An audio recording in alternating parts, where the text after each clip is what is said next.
In the world of radio shock jocks, the biggest are Opie and Anthony. These people say shocking things that border on offensive in order to entertain their audience. I refuse to sit here and think that radio has to be nice. Why? Why does radio, out of any other medium, have to be nice? We are being now held to a standard where we have to be nice and make people feel good. Go screw! Radio bad boys, Opie and Anthony. Controversial radio personalities, Opie and Anthony. Infamous DJs, Opie and Anthony. Talk show radio hosts, Opie and Anthony. Opie and Anthony. Opie and Anthony. Radio shock jocks, Opie and Anthony. Opie and Anthony. Shock jocks, Opie and Anthony. Shock jocks, Opie and Anthony. Opie and Anthony. Shock jocks, Opie and Anthony. Opie and Anthony. Two mentally retarded women strapped with remote control explosive were used as unwitting suicide bombers. Run! It is Pete Rose! This is where entertainment is going. You're a drunken pig and you're not sexy. I hope you're killed by a drunk driver that isn't you. I hope you're killed by a drunk driver when you're sober. They are sick freaks! What is the biggest piece of you're involved with? I think this is the way to go with this interview, I'm thinking. This show. It's time for people to understand these are words. If you don't like them, turn the dial. But enough of this palaver. Let's get the show on the road.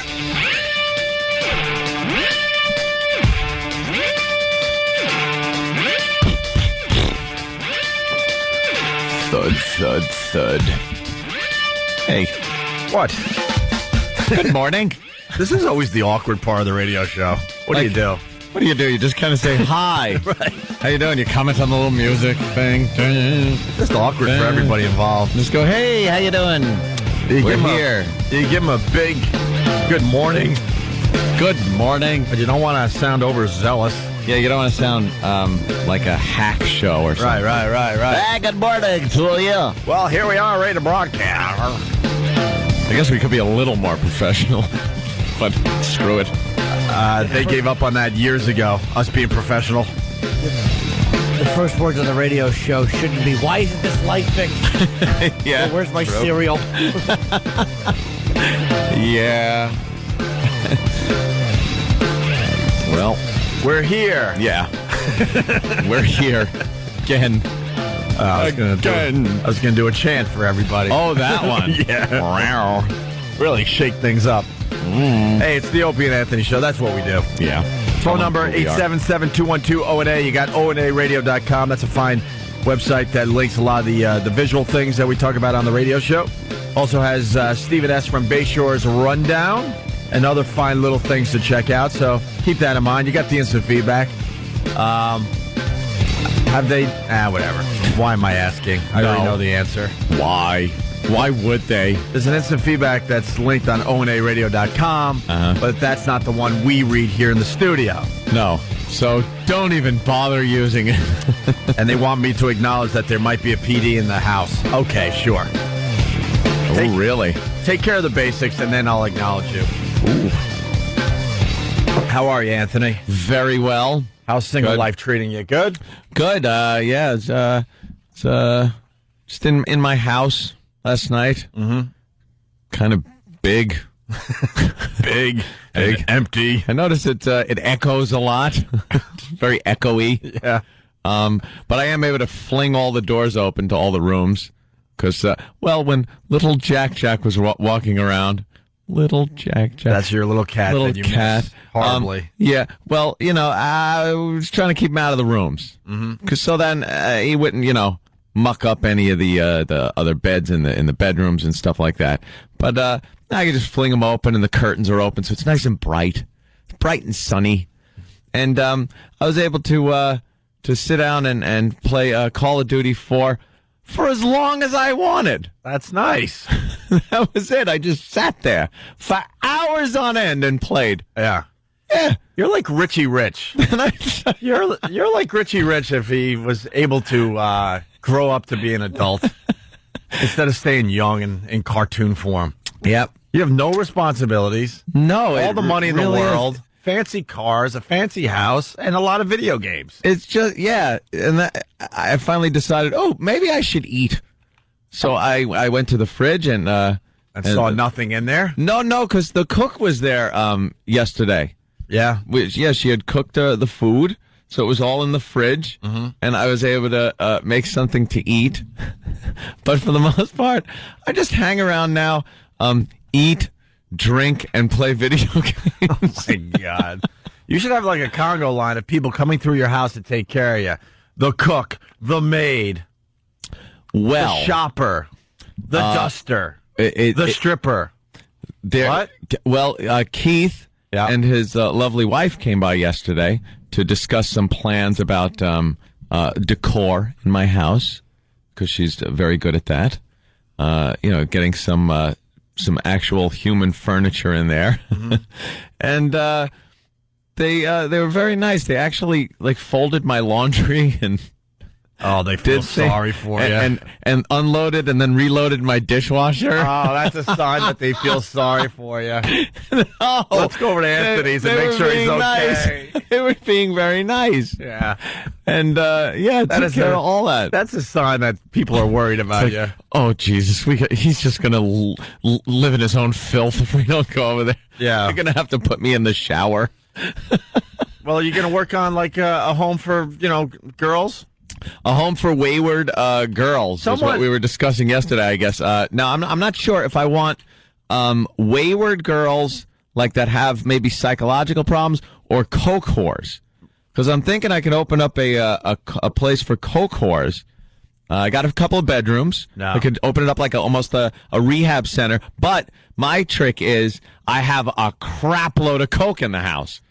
So... a coke whore will do anything for a little coke. No, stop with the coke thing. That keeps everyone a little too hyper. It's old hat. You want potheads. I don't know. You want to keep them mellow. Let me tell you something, though. You want to keep them mellow. Pot does not have the reaction that coke does. Girls that are there for coke will do anything for coke. Pothead chicks, they still hold on to their morality a little bit. Not really. Cokeheads, though? Wayward cokehead girls. Yeah, but, there's going to come a time you're going to have to start talking to them because they're not going to want to sleep ever. No, just coke. They're going to be just grinding their teeth. So what do you want to do now, Anthony? No, they have to stay in a certain part of the house that's, relegated to the wayward cokehead girls. And then I am in the administrative center of the house, which is where I sleep and do my business. I come in and check on them every so often, make sure everything is okay. It's pretty obvious to everybody that you certainly don't want to be married, don't want to have kids. No. So yesterday I came up with the idea that you turn it into some kind of playboy mansion. And then you went with the wayward girl thing. Yeah, it's easier. I'm lazy. Hot wayward girls. I don't care. None of that emo crap, right? You don't want emo girls, right? I don't care. Whatever. Come on in. There should be. You're right, though. There's a scale at the front door. There will be a scale. A weigh scale, you have to. It's open all the time. You have to get on it before. Yes, you have to get on before you let out. And then there's an entrance to the door and a little exit on the side for those that don't quite. They don't even know that it's to the street. Yeah, they don't even know it's there. It's actually the welcome mat. And right above the door inside, it shows their weight as they're ringing the doorbell. Yeah, so I could just look up and go, oh no, and start treating them like. And then you push your button that is the trap door that gets rid of them on a nice slidey slide. No, I will treat them like Meatloaf in Fight Club. Yeah. Standing on the stoop, calling them disgusting and fat. Yeah. You can't come in here. If they're over a certain weight, the buzzer just disconnects, so you don't have to be bothered with their fat finger ringing the bell. Yeah. No sound will be heard in the house at all. No. Exactly. If it's over a certain weight, the doorbell doesn't even... it doesn't ring. No. That's a good idea. I'll have to have that installed immediately. So, and then the other thing we started on the other side of the show, got to clean it up for this side. Mm-hmm. We're coached a little bit. We're trying to find Anthony a prom date because we noticed that he breaks up this relationship, a long-term relationship, right around prom season. And we're thinking that there might be a girl out there that would actually go to the prom with you this year. Go to the prom? Yes. So I would be going to a prom. But... the high school student. But there's some stipulations. The phones are already lit with girls that want to ask you to their prom. But the girl has to put out. The problem is it got way out of hand yesterday. It wasn't just me going to a prom with some stipulations. Yeah. I had never heard such disgusting stuff coming out of Jim Norton. about what these girls need do, what their obligations will be for me to go to the prom with them, what the father's obligations will be. Well, it got a little ugly, sure. I don't know. There's no reason a father should have to smell my fingers at any point. Well, that's degrading. The concept was innocent enough. It just kind of took off and it got away from me. Yeah. Just a little. Yeah, it took on a life of its own, but it turned into me getting in the limo in the driveway. Yeah. As the parents just look on proudly. Yeah. The door of the limo shutting. Yeah. Some noises. Yeah. The window cracking from the inside. Yeah. Where you still can't quite see what's happening. Maybe some muffled screams. Yeah. Me leaving the limo. Yeah, you don't even go to the dance. I don't go to the dance. No. It turned into some rape.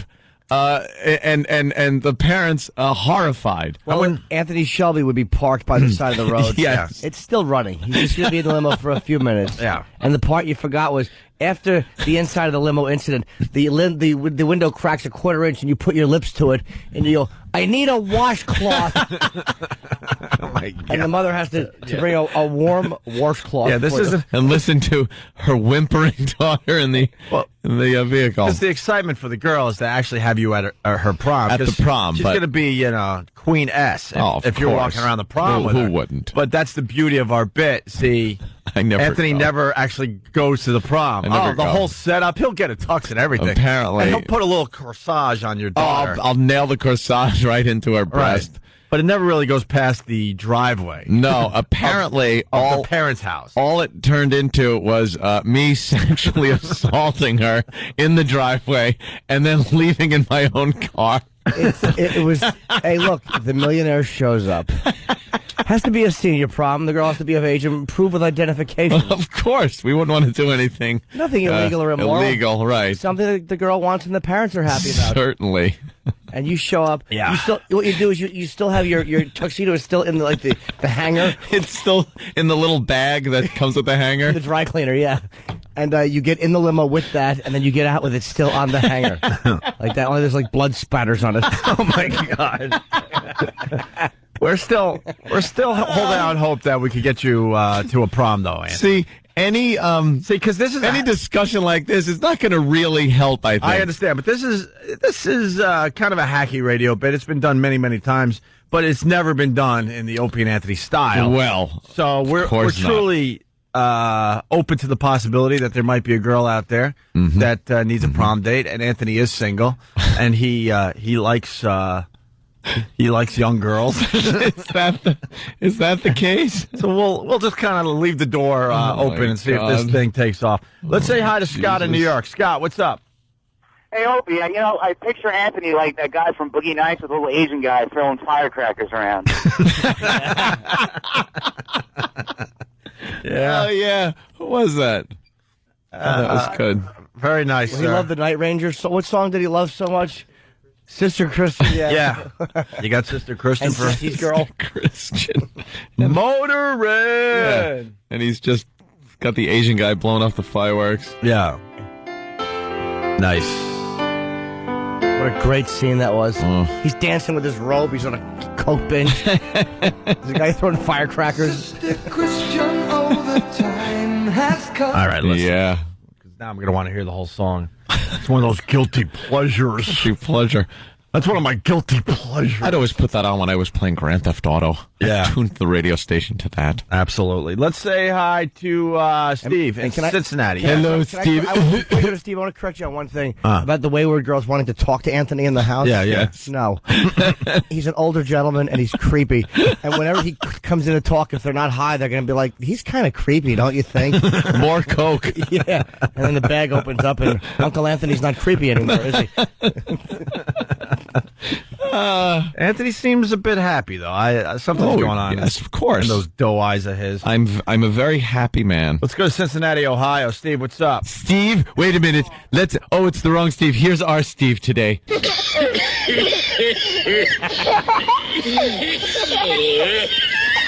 Yeah, Steve. Oh, wait. Is that where you got that from? Yeah, it's The Godfather. Is that Tourette's whorehouse? No, not Tourette's. No, that's where he's dropping dead. That's actually Godfather. No, I understand what you just played, but there's a bit where you do that cough. Oh, yeah. What bit is it? I forgot. Where you That's go, I think it's Tourette's whorehouse. Best coughing death ever. Yeah, so Tomatoes getting knocked at it rolling. our Steve came in because he was sick yesterday. Yes. And he didn't want to get anyone sick. But he's here today because, of course, all the germs just fled his body overnight.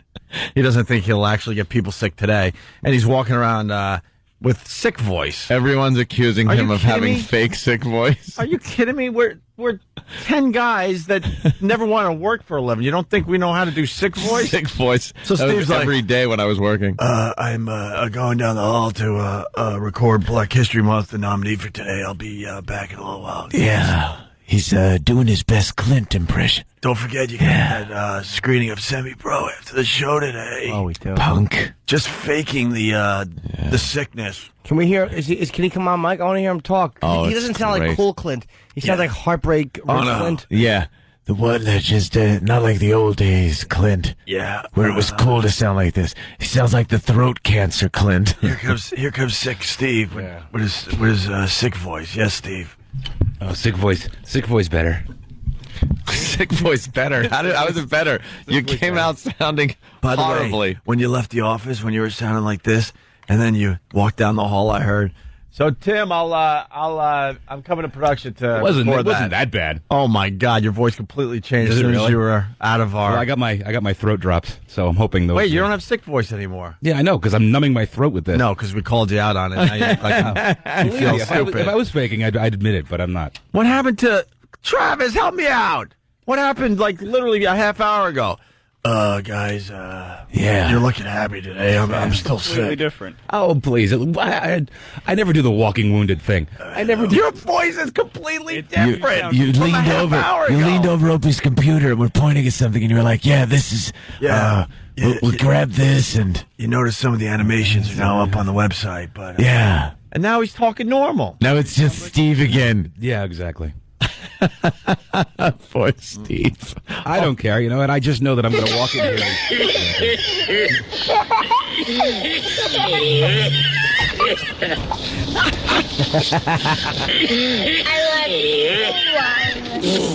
Stupid kid's just babbling. just pours DDT on him. Yeah. I didn't realize. Hey, can we do a Steve remix going into break? Where's that disc? We haven't played those in a while. Hey, Steve, what do you got in Cincinnati there? Hey, I had a question for Anthony. Yeah. Yes. I just want to know, how big is his house? Square footage. Square footage? He's got about 2,000. 2,000 square feet. Perhaps more than that, Opie. Really? It's a good size. Let's just say that. Yeah. Good size. Hey, I got a name for your prom contest. Okay. Well, we came up with a name yesterday. But, we certainly did. I don't think it'll wash, though. How about Prom-poon? Prom-poon? That doesn't even come close to yesterday's selection for a name. No. Yesterday's selection, let's just say, cut right to the chase. Oh, yeah. Got down to the brass tacks. Oh, yeah. All right. Put it this way, the description of the contest's name would be me going on the prom date and never having to look her in the face. Yeah. The word spread was in there. Yes. Let's say hi to Chris. Of course. I was thinking of there's chocolate prom and there was yeah, that was prom C was one. Right. Chris in the Poconos. How's that heart-shaped tub? Sucks. Yeah. But, I'm calling to see if E-Rock's all right. I heard a man died the other day eating a cake. Yeah, E-Rock, thank God you didn't die from that wasn't cake. E-Rock. What? It wasn't E-Rock, It was a thank God. cake-eating contest or something? Yep. And some guy... what did he die of? Did he choke? Cake. You can't die of cake. Died of cake. We learned you could die drinking too much water. Cake. Sam, we found Duncan Hines in his pubic hair. Here comes Gypsy. He died of cake, apparently. He had frosting on the corner of his mouth. But it wasn't in his hand, Sam. Somebody put it there. Do you think so, Quint? That's right, Detective Monahan. It was murder. Of course it was. Jim, see, it's always murder. It'd just be something else for once. Why does it always have to be Always murder. He never just picks up a body that died of natural causes. I have frosting all over my members-only jacket. It's always murder. And the frosting was so smooth, I could spread it with my girlfriend's flat cardboard knife ass. Your stupid boat. I live on a houseboat because pet arrest laws don't apply in international waters. I don't do anything. They're just so cute when they're that small. What did he die of? It was murder. Gypsy said so. Good enough. We got to take our first break. In his mouth and not in his hand. It's obvious. We're going to do that one. Stupid Number Gypsy. one. Listen, we're going to take our first break. 877-212-018. We got lots to do today.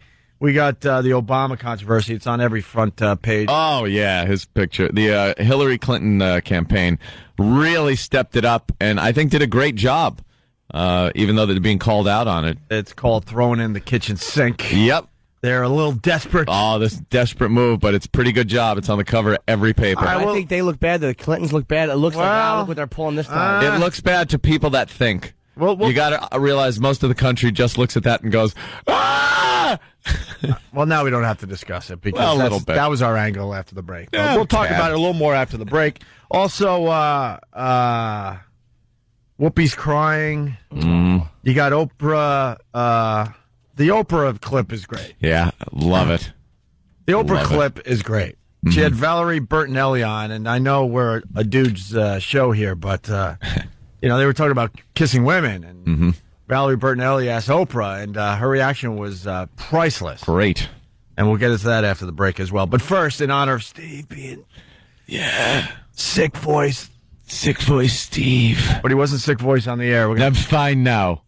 He's suffering from I took a lozenge. He's suffering from a dented tonsil. Is that it? That's right. I had a hip in each hand. I couldn't control it. Oh, God. Oh, Jesus. He's got a crushed tonsil.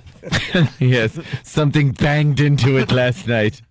Looked like Muhammad Ali working the speed bag. Yes. Ouch. It looked like a little fleshy boxing glove. Right.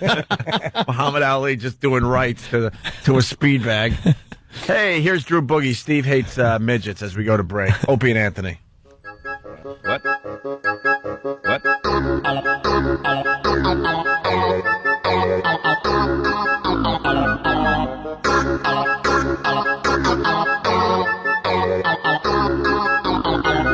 What? What?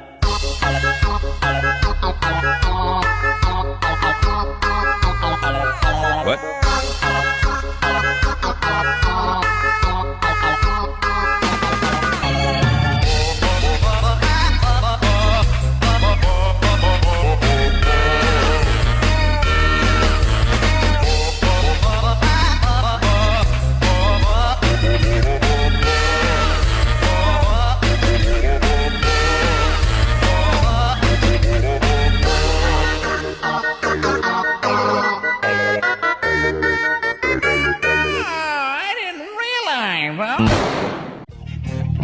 Hey, good morning.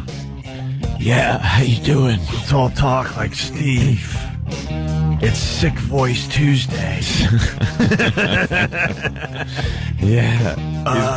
He's probably in the back just like, I wish they'd shut up. Hello, boss. I'm not going to make it into work today. Yeah. As you can tell by my fake sick voice, I'm sick. Oh, that was me every other day when I was working for a living. You all did it. Hi, Lou.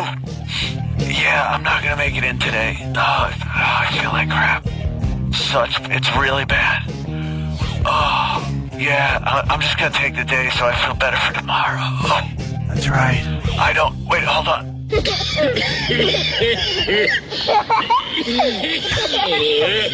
Yeah, I was just coughing, sorry. Tomorrow. What? And then we call him out on it, and he comes on the air and has his normal voice back. And then he's like denying that he ever talked sick only a half hour ago. This place is insane. It really is. Before we set up the next little segment on the Opie and Anthony show, we have to do this. 1, 2, 3, 4, 5, 6, 2008, Wisconsin, Ohio, Texas, and on to Penn State. She's gonna do it. Give her just a chance, she'll make it. We'll see. Any glass ceiling, she'll break it. She's gonna be your president, Hillary Clinton. That answer is false. With plans to make our dreams come true, Hillary Clinton, there is nothing she can do.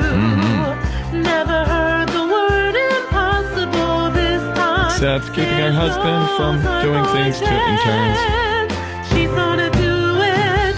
On your mark, get set and vote now. Voice is horrific. Got the know-how. Got the know-how. To make our dreams come true. We're going to the end today, folks. Sorry. Working for us all day. All day. She's working for us all day. Yeah. Working for us all Stupid can opener. Sweet mouth of hers. make all our dreams come true. For me and you. Man, I'm loving this reality show. Yeah. It's just a reality show. Oh, the whole election? Oh, my God. It's the best reality show on TV. You never know what's going to happen. And can I tell you something? I think it's pretty obvious. I hate politics. I think they're all just full of crap. Well, I hate politics. I barely follow this stuff usually. But this time around, man, it's got my interest. Yeah, they're really taking some jabs at each other. Yeah. You never know what's going to happen on a daily basis with these two. Yeah. Hillary and Obama. It's not even like they're going after McCain, really. They're kind of, there's no real unity there yet. No. But the second one of them becomes the Democratic nominee, the other one will be like, oh, my God, this is the best person for the job ever, ever, ever. Yeah.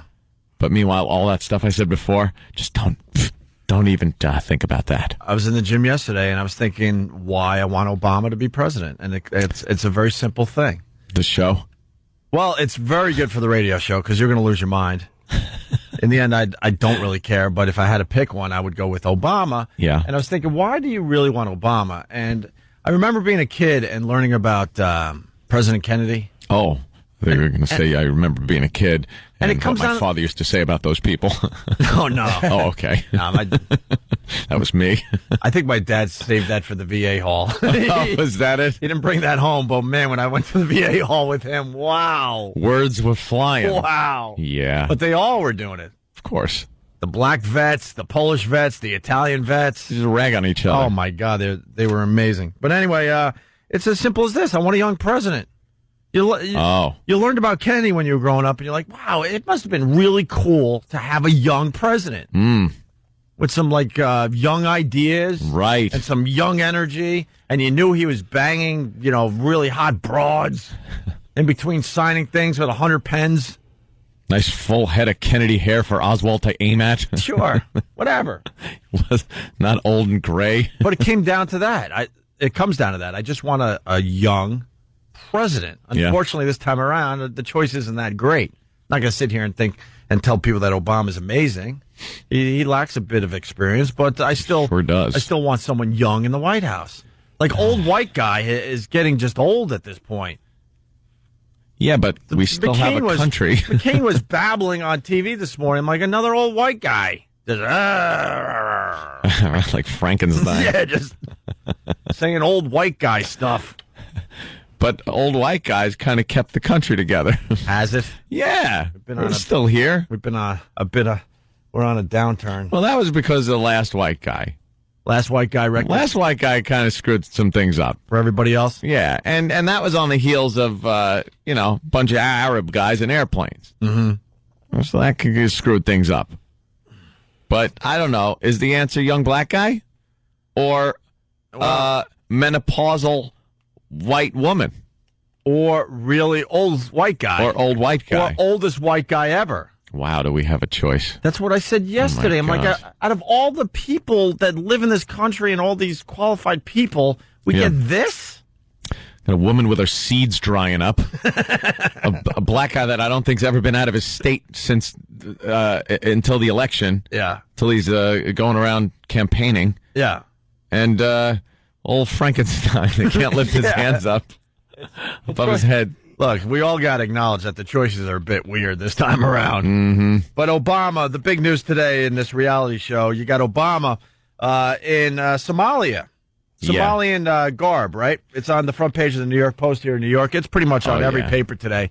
And it's obvious that Clinton's people put this out there. Hillary Clinton is saying, I have nothing to do with this. Hillary Clinton. Oh. She's saying that? Huh? Hillary Clinton. That voice. She's saying that, well, this is what she's saying. All right. Hillary Clinton is denying involvement in a new photo of Barack Obama circulating on the web. Now, the picture shows Obama in traditional Somalian dress during a visit to Kenya in 2006. It was posted by the gossip and news website Drudge Report. The site claims it received the photo from the Clinton camp. The Obama camp says it's part of a smear campaign. It says the photo is trying to fool voters into thinking Obama is Muslim when he is in fact Christian. The Clinton campaign says if Obama's camp wants to suggest the photo is offensive, they should be ashamed of themselves. Oh, what a brat. That's great. Should be ashamed that I put this picture out. And the Post has a hilarious cartoon. It's Obama saying to Hillary, I don't complain about the way you dress, and she's dressed like a witch. Yeah. It's really funny. Oh, that's brilliant. You know, she just sucks, and her whole camp sucks. Mm-hmm. You know, everyone knows that when these politicians go overseas and stuff, they dress, like the locals. Like George Bush recently was like looking like an African. Oh, that was ridiculous. That was kind of creepy. They hold hands with Arab leaders. Yeah, they walk around holding hands in the Rose Garden of the White House. How embarrassing is that? But for the most part, most Americans are very scared of Muslims. And you see a picture like this, and that's all you have to say. You're not even looking any further. You're like, oh my God, he dresses like a Muslim. It is the Clinton campaign and the Clintons over the past 8 years have done nothing but bash George Bush about his use of fear of Muslims and Arabs, which I don't see as being unjustified, but using that fear to get his own means, whatever he wants. Right. And she's doing the same thing. Yeah. She's using that fear that people have. She knows that people are going to look at that picture and go, ooh, I kind of like him better in the suit and tie than with the turban and the I hate America wear that he's wearing there. This will definitely be effective. Yeah. This will get people a little nervous, unfortunately. I think it will. I think smart people will look and understand, it's ridiculous, but there is some... this country is pretty big. Obama is claiming that, this is absolutely fear-mongering, what the Clinton campaign is doing. And in the Daily News, they're showing Bill Clinton with a turban on his head from a past visit when he was in India. That's a C-rag. They got a picture of Hillary with a pointy hat. Yeah.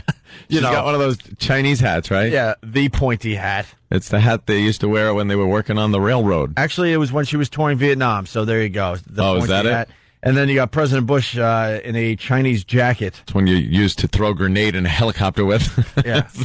But an apocalypse. The difference between the Daily News here in New York, they show those pictures of, some key people right there. You got President Bush, you got Hillary, and you got Bill Clinton in, traditional local garb or whatever. The Post only shows Obama, and they don't really. But they do say it's a photo smear. Yeah. Oh, they do say that at least, Jimmy? It was the Barack Muslim photo smear on the cover. Yeah. People were familiar with the Clintons and all these other presidents' religion when they would do this, and all you would do is look at the picture and go, wow, that looks wacky, them dressed like that. But there are people that still think Barack Obama is a Muslim, and when they see him dressed like that, it just affects them. And that Muslim thing was kind of sneaked out there as well. Let's get people thinking that he's actually a Muslim, or used to be a Muslim, or there was some kind of Muslim connection. And now with this picture, look, you see he dresses like a Muslim too. The Clinton campaign is doing some of the most dirty, mudslinging tactics I've ever seen, and she's holier than thou about the whole thing. She's desperate, man. She's lived her whole life to become the president of the United States of America. This is a big shot, her big chance. She even put Bill in there first. Yeah, it was just a prerequisite. Yeah, that was just to set her up to be president. Are you kidding me? So now it's looking really bad. Obama nationwide has caught up with Hillary, and I think actually more than caught up. He's got a nice lead. And they're saying it's desperation at this point for Hillary and her campaign. I want Frankenstein in. Do we have other newspapers? I want to see how other papers are covering this, because the way these two papers are covering it, it's not like, it doesn't make Obama look bad. It looks like a photo. They both say smear on the head. It just both doesn't matter what's said though. It's like that old. It happens in courtrooms when somebody says something and they object and the judge says, okay, don't listen to that, but they heard it already. Yeah. It doesn't matter what's written on the side. All you got to do is look at that picture and go, okay, why is he dressed like that? What the hell's that? Yeah, I agree with you. What is the Boston Herald saying? What do we got in Cleveland? What are they doing with this? We got him dressed like that on a rooftop with an RPG, aiming at one of our Blackhawks. Yeah, why do they, like, you know how on the back on the sports section, the Post will put like the Yankees in a Marlin uniform? Or yeah. Why do they do a little photoshopping on the front? A little Photoshop. Put an RPG in his hand. Show him from Blackhawk down. Just get a clip. Sure. Pointing at a white body and laughing. Oh, God. Speaking of sports, did you read that Barry Bonds might sign with who? The Marlins? Where's our sports expert? Devil Rays. Devil Rays? Yeah. Mm-hmm. He might be signing with the Devil Rays. Ew. The Giants didn't want him back. No. Which kind of proves a lot, I'm thinking. Yeah. The year after the guy sets the home run record, you don't want him around. You get rid of him. Oof. Oh. And the Devil Rays are thinking of picking up Barry Bonds. God, what year is this? Barry Bonds. That'll get some people in the seats, right? I guess so, but yeah. Wow, that was kind of a scummy move. They also had Fred Letting him go McGriff. like that. Tampa Bay years ago had Fred McGriff. They always get these guys that are ready to retire. The Devil Rays just stink. Why don't you guys stop it? Get some young players of your own. Well, we've done the bit. Like the Yankees. We've done the bit over the years where you see these very famous sports stars in weird uniforms, and it just doesn't look right. Yeah. I forgot all of them now, but like Walt Frazier was a Cleveland Cavalier way past his prime, and what were some of the other ones? And there was a website they showed these guys, and like you remember them in a certain uniform, and then they're what do you got there? Jordan as a wizard. Yeah, Jordan as a wizard. Ugh. Hank Aaron was a Met? Oh, no. Willie Mays was a Met. Willie. Yeah. Very bad Met. Well, he was 50. Yeah. We were looking at some of the covers of the newspapers over there. Good. You got it. Boston Herald's got fishy finance. But then in the side, there he is. Furor over this Obama photo. There it is. Any other papers there, Iraq? That's all. The Herald. All right, well. I thought maybe we'd get a few papers. Just go one some city covers. at a time. One alphabetical order. Starting in Alaska. Thought, go to some webpage that there's all the covers of the newspapers. I know there's one out there because I've seen it. See, this is the type of thing we probably should do before the radio show. Like, be a little prepared. Well, he's saying. I mean, everyone's talking about Obama in a dress, so as a radio show, you try to like enhance that and figure out ways that we can have fun with this. Yeah, you know what's up there. It's Obama in a dress. It's Obama wearing a dress. Obama in a dress. Where was a dress? It was something about a dress. You in a dress? It's something in a dress. Jimmy's interview. That's right. Lily. Yeah. The sites that do all the do what the front pages of all the papers nationwide do not update till. Unfortunately, later in the show. Oh! All right, so maybe later in the show we can do the bit we want to do now. Let's say hi to Ed in Jersey. Ed, what's up? Hey, guys. Hey, Ed. There's a story down in Philly, like right outside there. There was two brothers that got in a fight over Hillary and Obama. Yeah. And the one stabbed the other one. Yeah, this... He didn't die, but don't died. Yeah, that's a big story today. You got two brothers. One's for Hillary, one's for Obama, and they get into a huge fight. Outside Philly, too, huh? Yeah, it was like right outside, like Montgomery County or something, and two Puerto Ricans, surprisingly, with knives. And they, that's Philly's being very stereotypical. That's right, sir. Philly definitely doesn't. If I know Philly, and I think I do, I don't think they want Hillary or Obama. No. They don't have an open mind when it comes They to... want Frankenstein. Yeah, they want Frankenstein. Now, Philly has one section that certainly wants. Oh, yes, absolutely. Oh, well, sure. Yeah. I'm sure they weren't working hard today. All right, we get it. Oh, yeah, Jesus Christ. Stop trying to be Anything else? clever and veiled. Want to make a hubcap joke? Jesus. Anthony, fullbloodnews.com. No one heard what you said. Uh-huh. All right. He tried it again. Oh, he's full blown. I think he said cold something. I don't know. It sounded like Bernays. I don't know what he was saying. Hey, we have Craig Treadway here in New York. He decided to act like a Valley girl. This is a quickie as we go to break here. Horrible. What's this story about? It was a couple of bitches. A couple of bitches got kicked off a plane because I guess they were wearing stuff too revealing. And what were they wearing? Why are they having little short skirts? I think that's not revealing in this day and their age. Tops were a little revealing for the cleavage. I don't know. I don't know who the people are that are kicking these girls off planes. Well, almost. Yeah. Obviously. Okay, that works.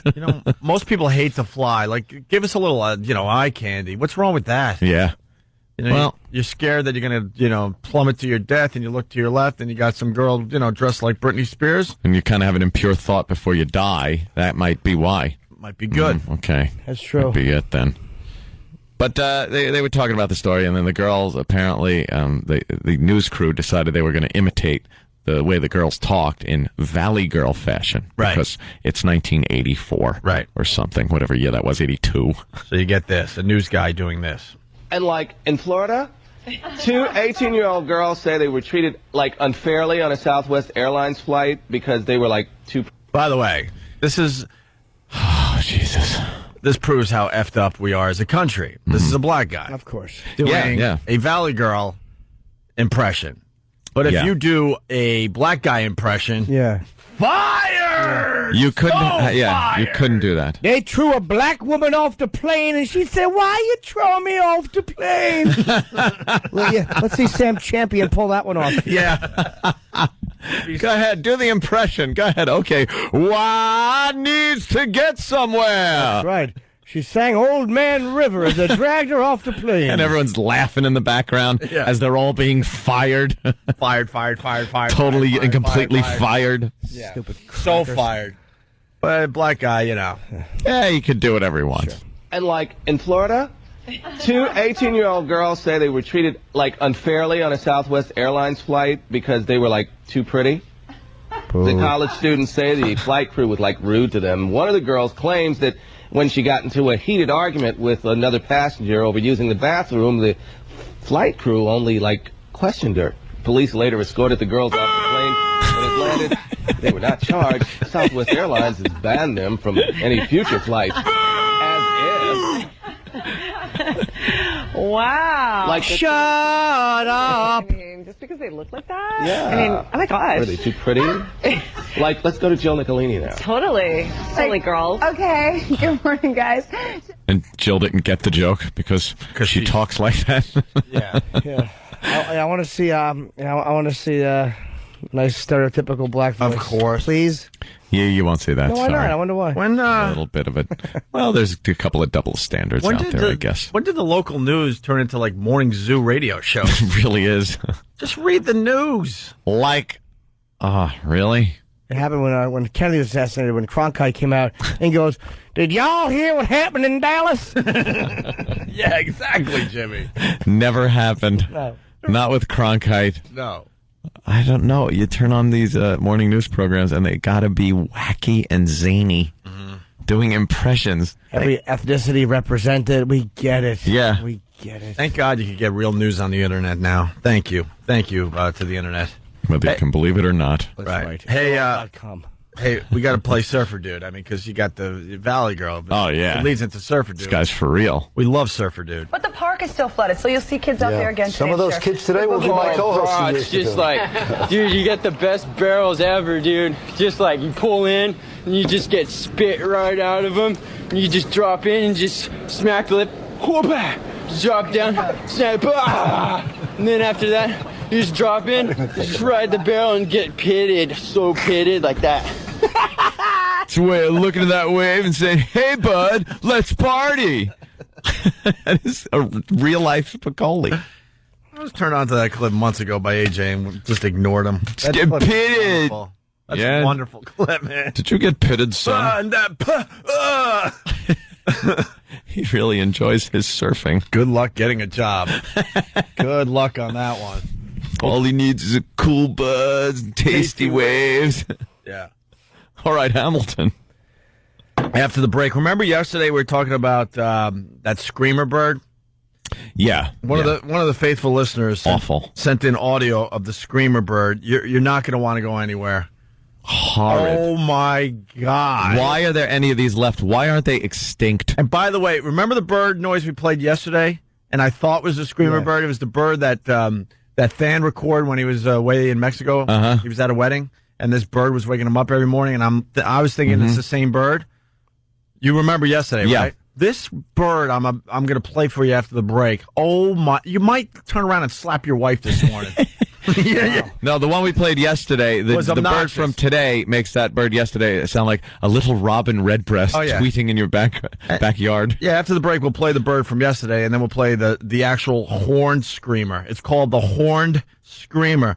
I want to thank Robert from Dallas for finding this because we were looking for it all day yesterday. And it doesn't sound like anything that could actually be alive. Oh, my God. We'll do that after the break. And also, we're going to do the Oprah clip. It's pretty damn funny. Yeah. It's really, really funny. Hate birds. And then we're going to... Do you? And then we're going to reset and maybe do a real break on the Obama picture later on this morning. Oh. Why? Let's acknowledge that fell flat. Well, we need covers from other papers, I think. Yeah, we'll do that. Yeah, that'll do later it. on. Let's go to break. Opie and Anthony and Lil Jimmy Norton, who's going to be in Cleveland this weekend. Nice. Yes, Friday night only, 2 shows. Let's get right back into this. Phone number 877-212-ONA for the Opie and Anthony show. From instant feedback, you got Bob Larson from Manorville. He writes, "Let your teenage daughter get pitted by Anthony on prom night." Pitted. Dude, okay. He came up with a name for the contest. Yeah, we're trying to find a prom date for Anthony. It is prom season, and Anthony is now officially single. And we're trying to develop this contest there. And yeah, Bob's name is actually this: "Let your teenage daughter get pitted by Anthony on prom night, dude." Contest. I don't really see that working. I don't think the names of the contest are really going to help out getting contestants based on maybe their parents and things like that. We got to soften our delivery, I'm thinking. Do you think that's it? Yeah, a little bit. Because I'm kind of thinking that won't do it. Is there a girl out there that needs a prom date? Jesus. How about help daddy pay that mortgage? Anthony will admit to being 42. Prostitute voucher. Yeah. Right. Jesus. Yeah. Give us a call if you want to go to the prom with Anthony. We're dead serious. I know this is a hacky radio bit, but it's never been done this way before. Do I have to? I swear to you, do I really have to? Well, the only thing that we cannot change, the only thing, we're willing to bend a little bit. But if you're a potential... Here it goes right out the window.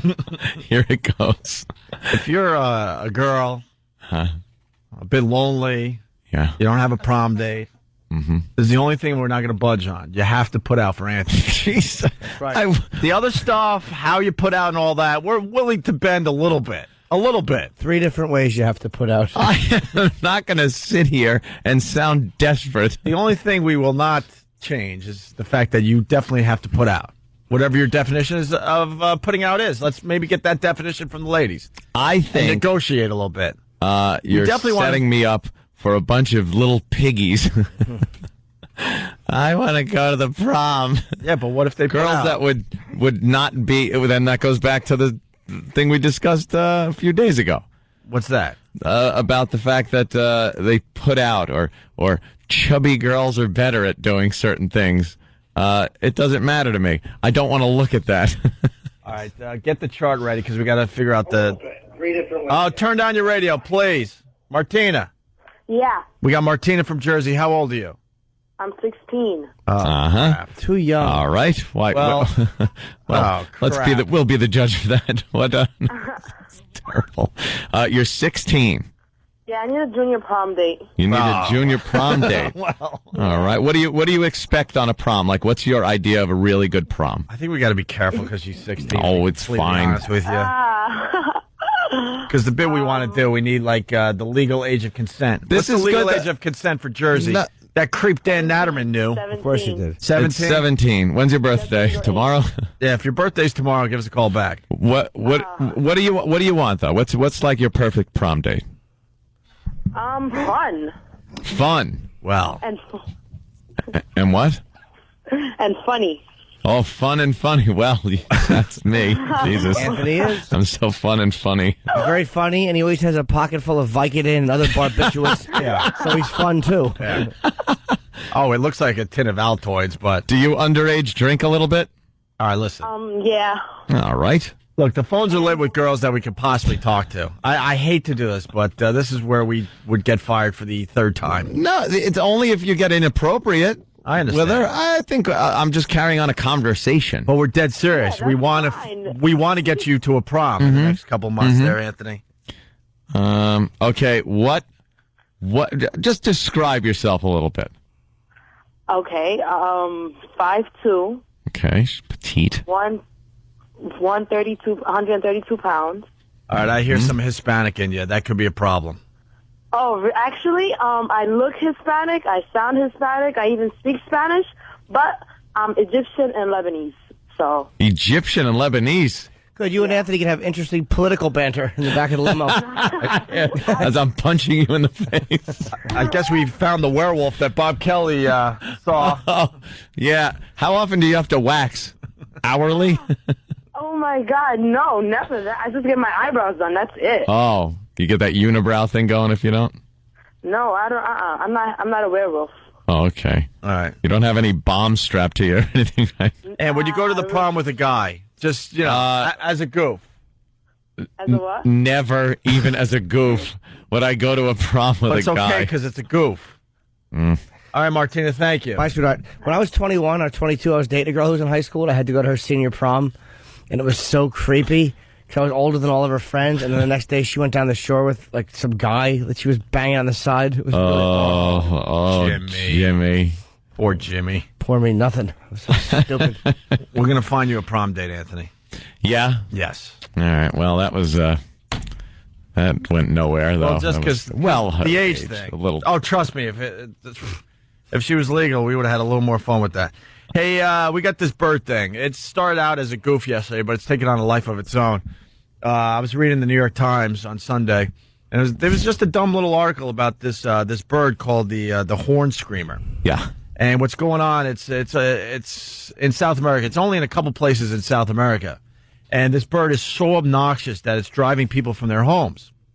And a lot of homes are for sale because that are beautiful. They got waterfront property. They're in a really nice neighborhood. It's like it's a dream. But these birds, and you as the buyer, you have no idea. So you're like, oh my God, what a deal on this great home, waterfront property, great neighborhood, whatever. What do the realtors bring the people by when they're not making these noises? Oh, the realtors are scum.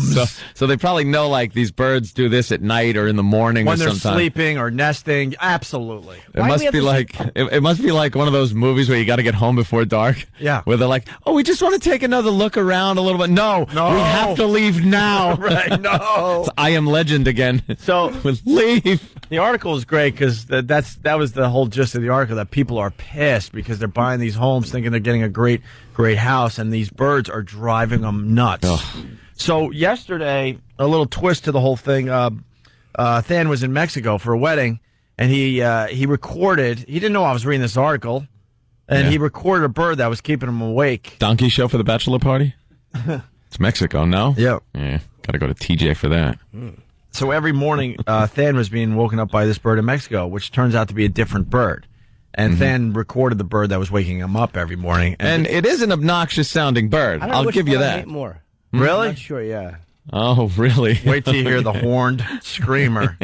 But here's the bird that was waking up Than yesterday. We played this, and I said it sounds like a rusty car trying to be start. start. Oh, you're trying to start, yeah. Trying to start a rusty car. Yeah. Where the whole engine is just rusting away. Yeah, you have to choke it. This is the sound you hear before someone goes, you have to pull the choke. Yeah. Don't be confused. This is not the horned screamer. Right. It's the bird Than was woken up by. Actual audio from Than's visit.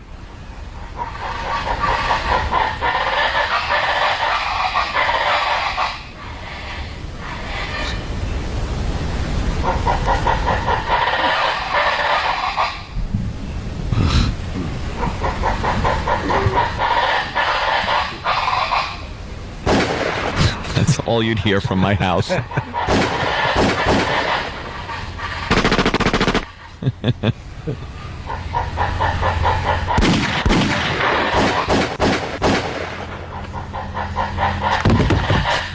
Got one. It hit the roof. Very good. I see that.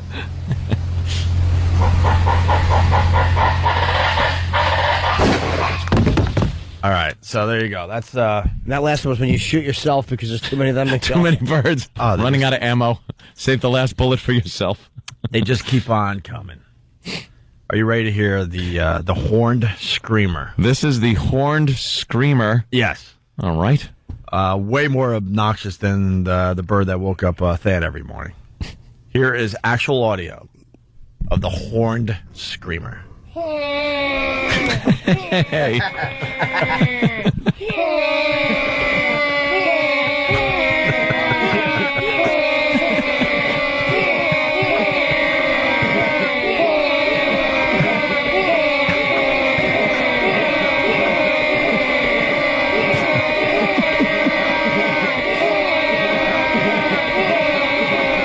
Blueberry. Hey, that's not the audio. What happened there? That was a sweet boy sound. That was part of our contest, the most annoying 30 seconds ever. A contest we had to stop because it was really, really bothering people. Oh, yeah. But this bird is really bad, too. Yeah, you got it, Ant? Yeah. All right, Anthony's got the actual audio of the horned screamer. Wow.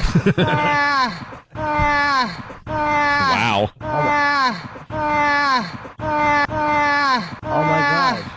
That's not that. That's the North American fat-bellied zilch. Yes. It flutters in a circle around the Boston Harbor. Goes nowhere.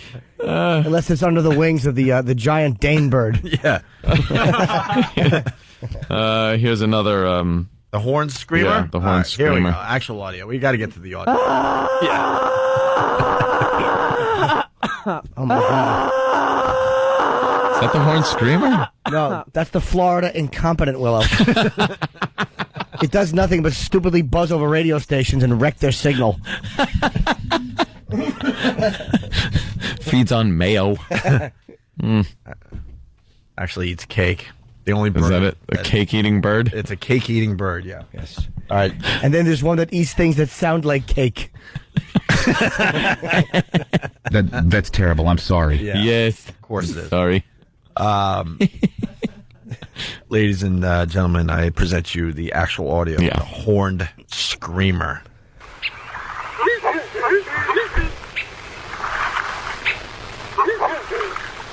Not too bad, right? No. You can handle that. Definitely. Okay. Kind of relaxing. Right.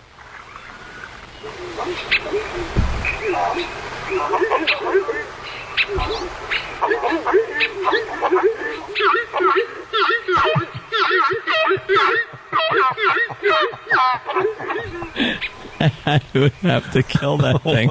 It's a seal with wings. Yeah. It's just a seal with asthma. Like, it starts off okay. Yeah. You're like, all right. A little guitar mixed in with this. All right. Ah!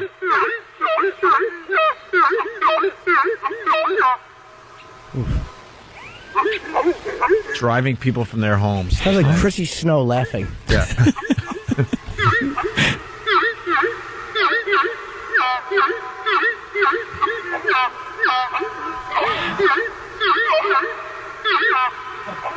These things should be extinct. The human beings should have just done away with these. Yeah, this is what dinosaurs sounded like. Jenny said it sounded like Hubert. Hubert. It's a $50,000 fine for killing them, and that's why. Yeah. Oh. Everybody wants to kill them. What could they possibly be contributing to this planet? You're right. I don't care if their turds have the cure for cancer in them. I want them all dead. Would that drive you nuts, Jimmy? I hate them already. I've heard them for 3 seconds in New York, and I hate them. Yeah, that isn't even earthly. No. It should be the cantina music should be playing behind that. The Star Wars cantina music.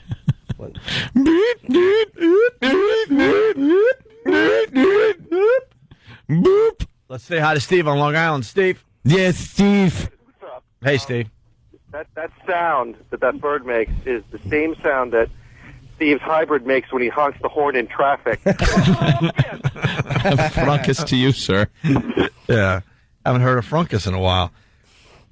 All right, changing gears. So there you go. That's the horned screamer. Yes. Horrid animal. My lovely girl was watching Oprah yesterday. And why do you allow that in the house? Oprah? You can't allow the chick to watch Oprah. Man is not a true man if he lets his woman watch Oprah. No, but then they start reading the books she recommends, and then the relationship has problems, and they start seeing the flaws. My girl, I don't like that. I don't allow Jimmy. that in my house. She was watching Oprah. She likes to watch Tyra, and wow. But she likes to watch these shows the way I like to watch them, just to goof on it. Yeah. She can't get enough of Tyra and goofing on, Tyra just talking about herself. Well, yesterday I was horrid. Yesterday I was doing a little of that dumb Omaha, which is it's the luckiest card game ever invented. No skill whatsoever. And she yells for me. She goes, "You got to come in here." Oprah is talking to Valerie Bertinelli about kissing girls, which is like, okay, cool. Valerie Bertinelli is admitting a lot of stuff now that she's divorced from Eddie Van Halen.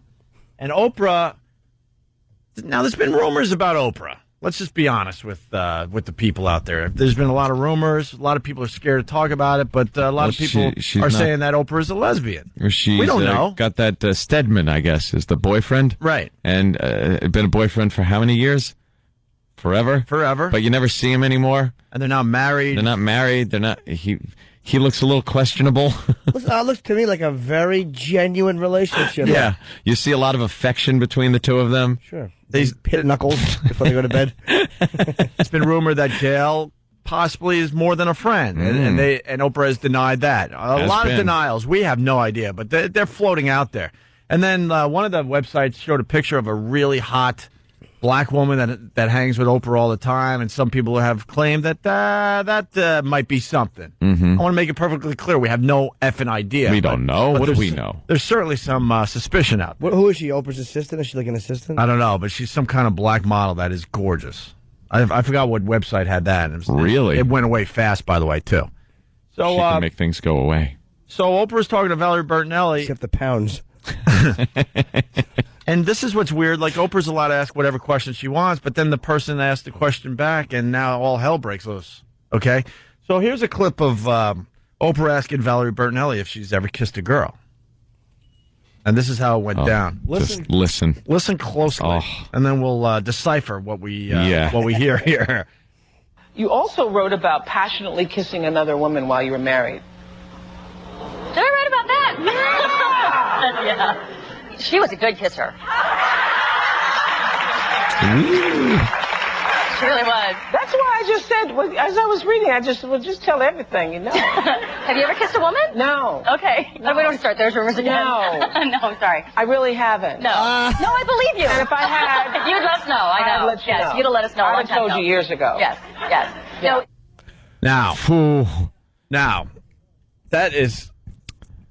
That's nervousness, right? You there. could not get the no out fast enough. Yeah. You could not get it out fast enough. My favorite part was Valerie Bertinelli go, we're not going to start those rumors again. Yeah. And she was just trying to awkwardly talk. Yeah. Oprah, have you ever kissed? No! No. It's like, we were talking about this in the back room. Oh, like a poker. In poker terms. Yeah, in Texas Hold'em terms. Yeah. When you're sitting there, And you want to bet correctly so you don't chase everybody away. And your card turns over and you hit the full house. Yeah, you're sitting on 2 pair and you're hoping another ace pops up. Let's say. And the second the card flips down and hits the top of the table, the second it happens, you see your full house. Technically, it's in the air, but you can see that it is an ace. It's your ace, and you go all in, all in. Oh, you hit your full house. Oh, damn it. Was I being obvious? Now, I do study this stuff thanks to Charles Getzinger, my fine professor at Geneseo, who taught the class interpersonal communications. I was trying to remember. Oh. And I don't know how she answered this question. There's something going on, whether she doesn't want the rumors to start again or she's covering up something. But not only does she say no really quickly, then Valerie Bertinelli is just a quick question, and Oprah kind of harped on it a bit there.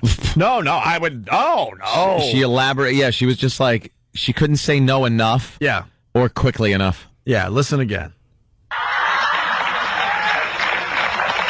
She really was. That's why I just said, as I was reading, I would just tell everything, you know. Have you ever kissed a woman? No. Okay. So we don't start those rumors again. No. No, sorry. I really haven't. No. No, I believe you. And if I had, let us know. I know. Yes, you'd have let us know. I would have told you years ago. Yes, yes.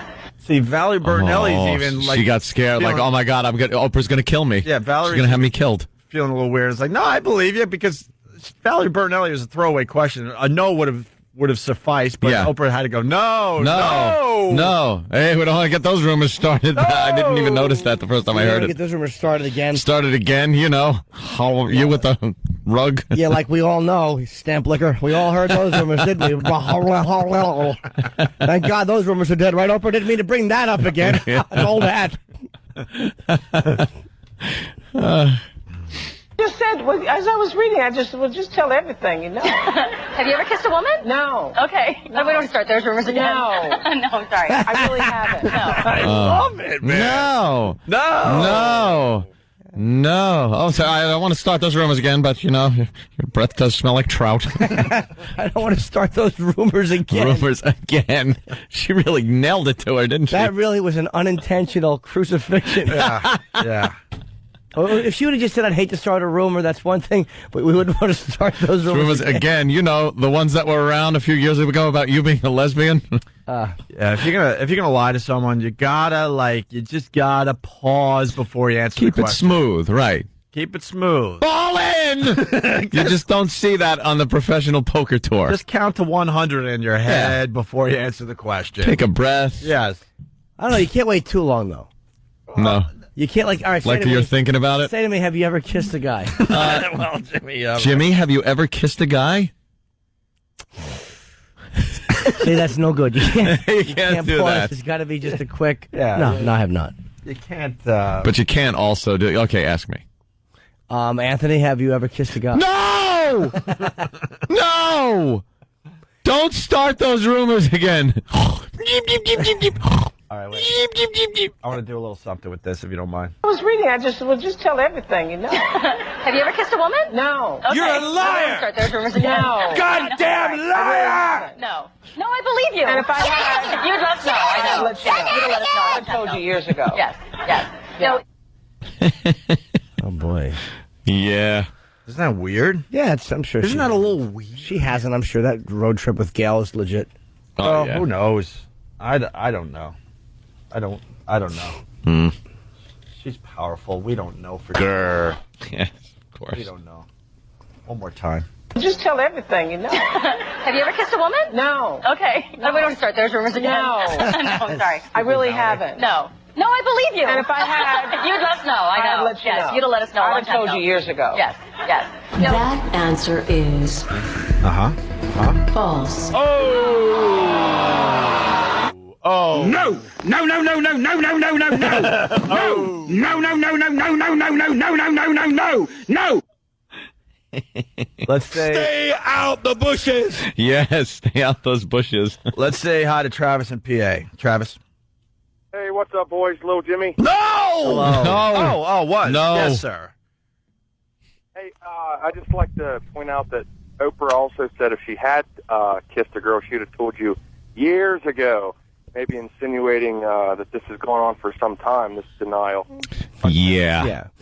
Or she's implying that she's so open and upfront and honest that she would have said it on her show. Yeah, of course. That's exactly what she was implying. I wish something would come out someday, and then someone could play this clip and go, remember you said this? Yeah. Oh, well, that was my personal life. And yeah, okay. Yeah, exactly. That's why I don't really respect Rosie O'Donnell. She came out after she didn't need the TV show anymore and made all that money. Yeah. Because she knows it's not good for business to be an open lesbian on a morning talk show when you're talking to housewives. Hasn't hurt Ellen, though. Huh? I'll tell you one thing, it hasn't hurt Ellen. Yeah, that's why I do respect her. But Rosie waited. She waited till the show was done, and then she's like, all right, I got an announcement. Why don't you make that announcement during your, the pinnacle of your TV career? Yeah. That talk show was huge. Had everyone thinking that you were in love with Tom Cruise. Oh, God. That was nauseating. Oh, or with that fake. What'd I do to him? What? Kick him out and invite in a girl? Exactly. Move his face out of the way and say, hold on, Katie, here I am. What'd you do to him? What'd I do to him? I knock him out cold. And then have my way with Katie Holmes. What'd I do to him? Well, I'd drop him some roofies. Get rid of him. Right. Have him killed. Maybe she was being honest. That's all she really said. What'd I do to him? Tom Cruise. Oh, my Tommy. Oh, stop it. Tammy, maybe. My Tammy, yeah. Hey, don't forget, we're hosting a private semi-pro screening today, right after the old radio show at the AMC Empire, 234 West 42nd Street here in Manhattan. I think the screening is going to start right at 11 a.m. The first 75 people will get to attend the screening and get a free corn dog. A free corn dog? What? Yeah. They're giving out a free corn. What, are they trying to break the bank? Unbelievable, right? Yeah. First come, first serve, semi-pro starring Will Ferrell, putting the funk into the dunk in theaters Friday. This movie looks like it's going to be good. And they're allowing us to see it ahead of time. That's always a good sign. Usually they hide these screenings from us if the movie's not going to do that well. Is Will or anybody going to be there? No. We got Andre coming in, though. Andre 3000. Is he in the movie? I believe so, yeah. Will Ferrell was at Radio City Sunday night. Yeah, we can't get the big stars, Oh, he might have left town. Huh? Who knows? Maybe he left. I don't know. We push these movies for these guys, and then we don't get the big star. No respect. That's all right. No respect. We get someone. We got Andre 3000. I know. That's huge. OutKast dude. Yeah. We'll talk to him in about an hour. Hey, Black History Month continues just for a couple more days. We're just about at the end of this bit. Here's today's honoree. In honor of Black History Month, the Opie and Anthony Show is honoring black heroes, African-American individuals throughout history, without whom this country would not be the melting pot it is today. Today, we honor Academy Award-winning actor Louis Gossett Jr. for his portrayal of grizzled Air Force Colonel Charles Chappie Sinclair in the 1986 film Iron Eagle. A bunch of things must have gone wrong if you're listening to this. Crank up that Walkman and fly high, Iron Eagle. We know you can't hit the broadside of a barn without blasting your tunes. Stay tuned for more icons of black history. Chappie! On the Opie and Anthony Show.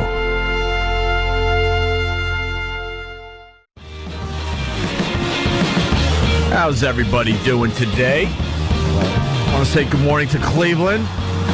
Hello, Cleveland. And Cleveland. Buffalo. And Boston. And Syracuse. Celebrating me third wife's demise. And I guess we could say good morning to Grand Rapids, too. Grand Rapids? My goodness. They know we're just goofing, I guess. Speaking of Cleveland, Jimmy's going to be up there Friday night for a couple shows, right? Yeah. He is. Sold out, by the way. We're just excited that Jimmy's going to Cleveland. I also am going to Atlanta, Denver, a bunch of whole cities, Detroit. Check my MySpace, Jim Norton, and you'll see all my dates. You're all over the place. Yeah. Yeah. Very psyched, actually. You're what they call a phenomenon. Not really. No, I'm just a mediocrity rolling from city to city with 3 wheels and one falling off. With your cohort? Yes, Kenny is there for of course. all of my shows. All right. Moving on to other things. I I don't know if America's talking about this, but the Oscars, lowest ratings ever. Good. Down 14% from the lowest ratings before this. That's amazing. So, like, really, really bad. A really bad showing for the Oscars. No one cared. They keep with the cornball stuff. They're not going to be funny. They're going to be... And I'm talking about just everyone's so safe. People are tired of it. You're competing with cable and the internet now. Nobody wants to see that safe crap. Yeah. God, the networks are just so behind, man. Also, there weren't a lot of blockbuster movies that were part of the Oscars that were up for awards, and they said that hurt the Oscars as well. And Jon Stewart was flat, and he's a really funny, clever guy, but... Jon Stewart has that no real title highlights. now. What do you mean? The lowest rated Oscars ever. No He's kidding. the host. And I mentioned this because they did a montage during the Oscars where they showed all the past hosts of the Oscars, and they left Whoopi out. She hosted 4 times. Did she really? I believe it was 4 times. At least it says that I had. And what's that about? Like, she must have pissed somebody off. But who? Tough S. Remember when it's still history, and if you're showing a montage of the history of the Oscars, you got to include her. Do you remember when WAAF did a big story about the history of their station? Well, good point. And we were completely left out of it, like we were never ever there. Yeah, stupid Dave Douglas. You know, we brought that station like from nowhere into a major station in the Boston area. It was a Worcester piece of crap station, and we gave it some juice. We got it some respect in the Boston market. Well, not respect, but we did get them a name. Well, we got respect as far as other radio stations go. They had to pay attention to the station for the first time, and they it was FMQB, I think. Yeah, they did this big history of their station, and because Dave Douglas can't still holding a grudge. And did not even mention us. Didn't WNEW do that also? What do you mean? They did a whole retrospective on the Rock of New York when it was WNEW. It was the Rock of New York, and when they changed, I guess, over to Blink or whatever the hell they were going to, they did a whole retrospection and never included us. We're sharks. We're part of Russian history. We're like Stalin. If you know anything about Russian history, they just omit stuff that might not be good for the country. Like, oh, that didn't happen. Chop it out. Chop it out. It went from Rock to Blink. Yep. You know what? F NEW. There's a bunch of jocks that think that NEW was the S. It never got good ratings. They still talk about it like it's we were the most Holy Land. We were the most popular show in NEW history, and it kills these old dudes that spun records for 20, 25 straight years. Yeah. And they don't even acknowledge that we were successful at that radio station. When I was growing up, I thought their music sucked. I thought they were the same corny playlist over and over. I hated it when I was a teenager. I thought it was terrible. Yeah, people thought that this was a legendary station. I guess it was in a way, but as far as ratings go, it wasn't anywhere close. Yeah. Big deal. Angela Lansbury's a legend. I wouldn't want to listen to her either. The music on this station right now on K-Rock here in New York that they're playing, I like a lot. Yeah. I like the rock selection a lot. Yeah, I turn on one day, it's like Hendrix, then Guns N' Roses, and then Sabbath. It's like, all right, that's what I want to listen to. Yeah. Yeah. Oh, we should play the Carol Miller clips. Oh, God. It might be the day for the Carol Miller clips. So anyway, cringe-inducing. The Whoopi montage. Let's do Carol Miller. We're feeling it today. Yeah. We haven't done that in a while. This dope that's still spinning records thinking she's important. How far back did they go? Did they show Carson? From the beginning, yeah. They did a whole montage of all the hosts that hosted the Oscars, and they just left Whoopi out, and I didn't even know she did it 4 times, Jimmy. And Steve Martin, he was a repeat host, but how many times did he host? I don't know. I really don't know, but a bunch of times, obviously. So Whoopi on The View yesterday got all choked up. It takes a lot to choke up Whoopi. She's a tough broad, man. She can hang in there with the best of them. Yeah. But she was really bummed out that they blew her off in the montage. I don't know. We think you're a great host. Yeah. You'll be an art. This makes up for it. We love you. Well, being slighted is never fun. It's not fun. No, I wouldn't like it. It's not. It's not fun. It makes you ask why. It just always makes you ask why. I just can't think of any reason. Second black woman to ever win an Oscar, period? Yes. Patty McDaniel and then you. Yes. I mean, you did make history, so it would have been nice to... Right. It's a better visual. I mean, Whoopi was all choked up and just really bummed out. She should have been bummed out. I mean, that's a real slap in the face, and there's no reason for it. She hosted it 4 times. Well, who'd she piss off? Yeah, there's a story that I'd love to know. That isn't just an omission. No. That isn't like a oopsie. Oh, F Hollywood. Do we have a copy of pompous asses of that montage at all, your visual? I would love to see if they show any black hosts. Well, who else was... Oh, Chris Rock. I'm sure they had Chris Rock in there. Chris and Whoopi, like the only 2 black hosts. Yeah, Am I wrong? No, I mean, the story came out that only Whoopi was omitted. No one else. So obviously it's like, what is this about? Mm-hmm. What is going on here? Her and Steve Martin. Huh? Steve Martin was omitted too, but he only hosted twice. Steve Martin was omitted? Still, if he hosted twice, he should have been in there. I agree. He was probably hard to work with also. I'm just saying. Also, they... when they did the death montage. I love the death montage. Death montage. Because then you got to see who's more popular dead person than other dead people. Makes me laugh every year that people applaud louder for certain dead people than others. That just amazes me. We liked this person more. Yeah, this guy dead is way more popular than this that guy dead. It's sick every year. Hysterical. Now, I'll tell you, Steve Martin had one of the funniest lines, though, was after that death montage. Yeah. He said, next we're going to show you a list of people who you thought were dead but aren't. That was really funny. That is good. But they didn't include that guy from help me out, from what was the movie? Maybe he should have been omitted. Yeah, maybe. The guy that OD'd on the heroin. Heath Ledger? No, he didn't OD on heroin. That was the There rumor. was the other guy. The other guy from Pupil. Apt Pupil. Apt Pupil. What? Yes. Brad Renfro. Yeah, there's a lot of controversy because he was not in the death montage. Really? Yeah, even in death, not on the list. Ouch. As fans of Apt Pupil no doubt knows from last night's Oscar broadcast, that film star Brad Renfro was snubbed during the tear-jerky montage of actors who died from February 1st, 2007 to January 31st, 2008. Heath Ledger, on the other hand, was honored in the final applause-garnering slot. How about this, you whores? How about you just show them in alphabetical order? Yeah, there you go. So it's not making one more popular than the other. Yeah, you got to make. You got to end with Stairway to Heaven though, even with the death montage. And he got a huge ovation. Was that what happened? Oh, they probably you're dead. Yeah, Woo, that's the dead guy we wanted to see. Yeah, you're dead. Nice. We do too many opening dead guy acts before the big headliner. We relate to you because you went out in style, unlike a lot of us who should have died a while ago. Woo, you're dead. Just the worst. It's not tear-jerking for me. I laugh pretty hard. They'll get a big applause for some actor, and then some boom guy who was on Gone with the Wind dies, and one person in the back. Yeah. Yay! It's his brother or something. You got the Carol Miller tapes, or we got other things we can do today. We got the sex offender busted peeking at women in Borders' bathroom. We got a man finding the Virgin Mary holding holding Jesus. Wow. In a pretzel. Yeah.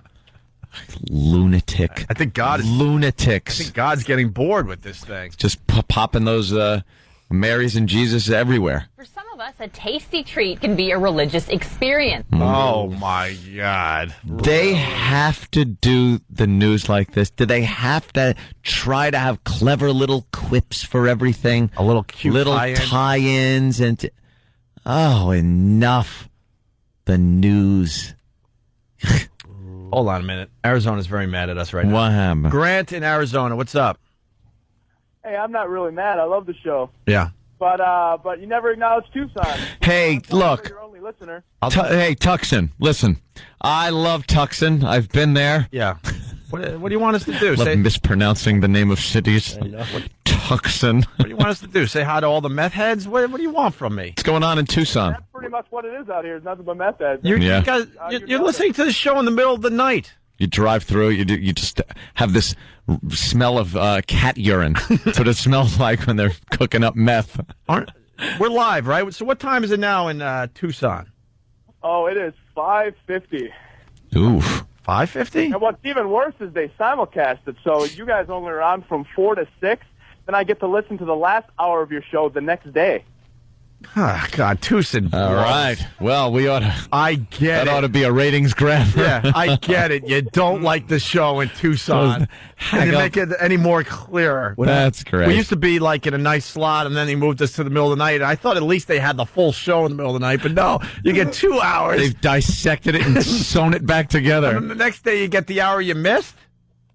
Yeah, the first hour of the show today, I got to listen to you guys talking about Anthony and his Playboy Mansion idea from the day before. That was today we talked about that. Well, we went back to it, but... Yeah, you went back to it. Wow.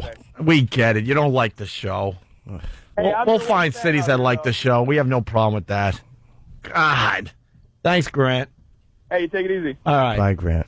Let's. So here's Jesus and the pretzel. Yeah, with the cute little news banter. For some of us, a tasty treat can be a religious experience, and one man may have found his miracle in a rolled gold bag. A pretzel resembling the Virgin Mary cradling baby Jesus has been posted on eBay for only 2 days, and the bidding is already up to $1,000. That find may just be cause for a hallelujah. And that's why we don't really vote for the President of the United States of America.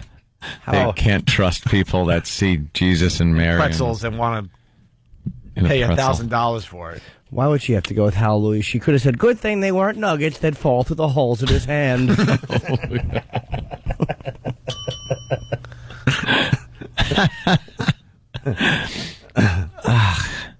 I don't know who's worse, the people that buy into this crap or the news for the way they report it. Mm-hmm. Let's say hi to Brian. Brian, what's up? Brian! What? Did you just say hi to yourself because you're nervous? Yes, I did. No, you said Brian. Hold on. Is it Ryan? Are you crying? Brian. What is it? Brian. Anyway, hey, don't sell yourself short in Grand Rapids. You guys are the bomb. That won't score there. Thank you. Well, listen. We got free beer and hot wings show here. All they do is trivia and name that tune. It's horrible. Yeah, might have to do that. Sorry. I guess we're going to have to start acknowledging Grand Rapids. But we got to teach you a little bit about sarcasm so you can understand what the hell's going on. Let's go to Chris in Cleveland. Chris? Good morning, gentlemen. Hey. Hello. Whoopi Goldberg, The Art of the Mentionless. Linger longer. Hey, why don't we, thank you, sir. Why don't we move on to the next story? Sex offender busted peeking at women in boarder's bathroom. This guy is a classic. And then what he did besides that is just amazing. Let's start with this, though. 38-year-old David Flavel of Brockton is a registered Level 3 sex offender, accused of sneaking into the ladies' restroom at the Borders bookstore in Braintree back on January 29th. He confessed to the crimes and was apologetic. He indicated that he followed this woman into the bathroom because she was attractive. He said that his intent was not to rape her, but just to look at her. The 36-year-old woman from Holbrook positively identified Flavel from photos posted on Massachusetts' Most Wanted list. And last night he was arrested in a donut shop in Brockton, carrying the same backpack he had at Borders 3 weeks ago. Inside the backpack was a black ski mask, duct tape, and 3 pairs of work gloves. Oh, boy. Oh, boy. Whoa. That ain't good. Red flag. Maybe he does construction in the cold. Yes, that could be it. A bit of a red flag. Yeah, if you're a nut like this and are carrying duct tape, yeah, hey, it's over. Someone's getting duct taped. Can we go ahead, Jim? No, he was going to assault somebody in one of those bathrooms. Absolutely. Yeah. Can we buy the pretzel and make a YouTube video of us smashing the pretzel or eating the pretzel? I think who's going to eat it? You eat it. I don't want to burn in hell. I'll eat it. You take your chances. We got more on this guy. Yeah, listen to this.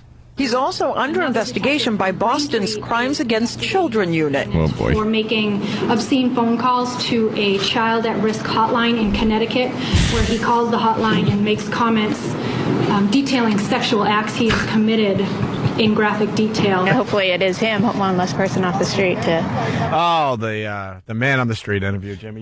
Good. These people give us some insight into the story on a local angle. Yeah. Committed in graphic detail. Hopefully it is him, one less person off the street to be bothering us.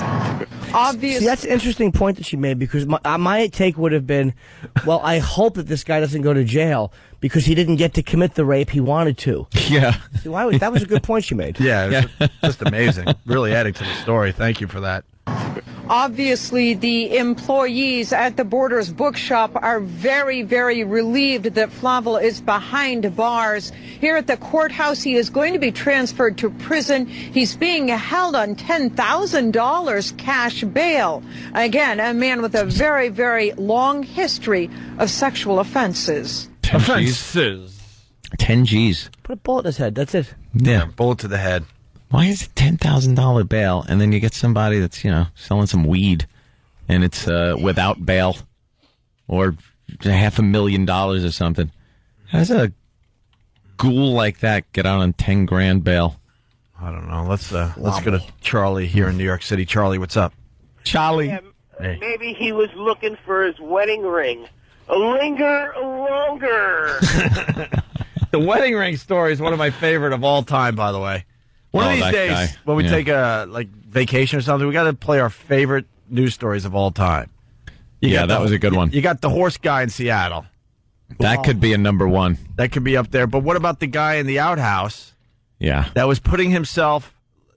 A lot of people have seen these outhouses. You're doing drive-by nature. You got to take a little, relief, and you go into this outhouse, and it's just a hole in the ground that drops down 4 or 5 feet, and it's just a muddy. It's just a mess. Yeah, disgusting. Well, a guy came up with a wonderful scheme to hide down in that so he could look at girls as they're doing their thing. And he finally got caught because the girl, for some reason, looked... Well, no, I think we all kind of look after we're done, right? Sure. So she looks and just kind of sees, eyes, kind of popping out of the brownness. He must have just been covered. You don't remember this story, Jimmy? Yes, I do, but that's awful. He must have been covered. And his excuse was that he dropped his wedding ring. Yeah, so you got to crawl in there. And try to find it. You got to do that. If you're married and you drop your wife in there, you don't go in after her. Never mind the wedding ring. Right. There is no way I would chase after anything once it falls in there. Of course not. So he obviously wasn't doing that. He was submerged in there, peeking up when ladies would sit there doing their business. I'm watching CW11, and they're showing Bernadette Peters with some animals. Yeah. And this is what they put for her. Bernadette Peters, actress/animal advocate. And it's like, no, you're an actress. The animal advocate is your personal business. That's not how we should identify you. Yeah, yeah. You know, actress/eats healthy. Who cares? Well. Why is it irritating? Yeah. Andrea has more to the story that we just had of the guy at Borders. Andrea, listening on BCN. What's up? Hey, I just wanted to add a little bit more to that. The guy was lingering there for about 2 hours and pretending to be on the payphone, watching women go in and out, kind of scouting out this particular person that he wanted, and then moved the magazine rack in front of the exit so that she couldn't get out. So I think it was a little bit more than just peeping. Oh, so he was going to, get in there and use his duct tape? Yeah, I think the whole thing. Backpack, duct tape. Oh, yeah, he was up to no good. This is not an innocent guy whatsoever. He should just be shot in the back of the head. I agree. So, thank you, Andrea. Have a good day. I remember a gym I used to work out at. I don't go there anymore. Is this wrong? They used to have like a board, like a message board, a cork bulletin board, little bulletin board, and they would tell you about the yoga classes and the the spinning classes, and you could do a little Tai Bo. Tai Bo. Great. And I looked like I was really into doing some of these classes because I would be over there all the time just studying when I was going to take my next yoga class. But I discovered, and I think I was pretty much the only one, because I would even watch the bulletin board as I was working out, and saw that no one else discovered what I discovered. And that is, if you look straight at the bulletin board and study the yoga classes, but you look just off to the left, it gives you a nice view into the women's locker room. Oh. But you don't see, what you do see is a mirror that now bounces to where they're changing. Very strategic. And I'm watching these women that I've seen walk around this town, small town, completely naked. Wow. So in between sets, this was my thing, to go to the bulletin board and study the yoga classes. Bring a camera with you. Start snapping pictures. Yes, I want to make sure I get this yoga schedule correct. Yes, I'm going to take this class. And I'm amazed that no one discovered this. Now, of course, most guys are not going to be the ones running to the front desk. Excuse me. Found a flaw at your gym. You know, there's ladies in there, and I could see them in the mirror. Right. And you better solve that problem. But I'm wondering, not one woman looking at the bulletin board didn't notice what I did. If you don't or have looking in the mirror doesn't see you looking out of the corner of your eyes creepily. Right. But you don't have to even strain. It was pretty much a nice, perfect angle. If you just look off to the left slightly. Wow. And that went on Pervert. the entire time I was working out at that particular gym. I couldn't believe it. Just bring some free weights over there. Start working out in front of the bulletin board. Have your little backpack with a mask and gloves. Gloves and duct tape. Can we all agree that we all are voyeuristic in nature? People love Can we all voyeurism. agree that to that point? People love to be voyeurs. When does it become perverted? Seriously, when does it become perverted? When it becomes a true invasion of someone's privacy. Like, we see this I girl think get that's dressed every morning. We gave up on her because she's a mess. But it was fun for a while. But she was naked once again this morning, right outside our window. Yeah, it's across the way. Her windows open, her blinds. All these windows are open. It's her prerogative to open up the blinds. So, but if we sent somebody out there to open her blinds while she was naked. Yeah, that's a different story. Well, most people in New York just don't have blinds. I mean, there's a lot of perverts in this city because there's so many people that just change in front of windows all the time. And there's people you don't want to look at that. Going back to NEW, remember that? Blinds. Remember that row of windows? Yeah. Yeah.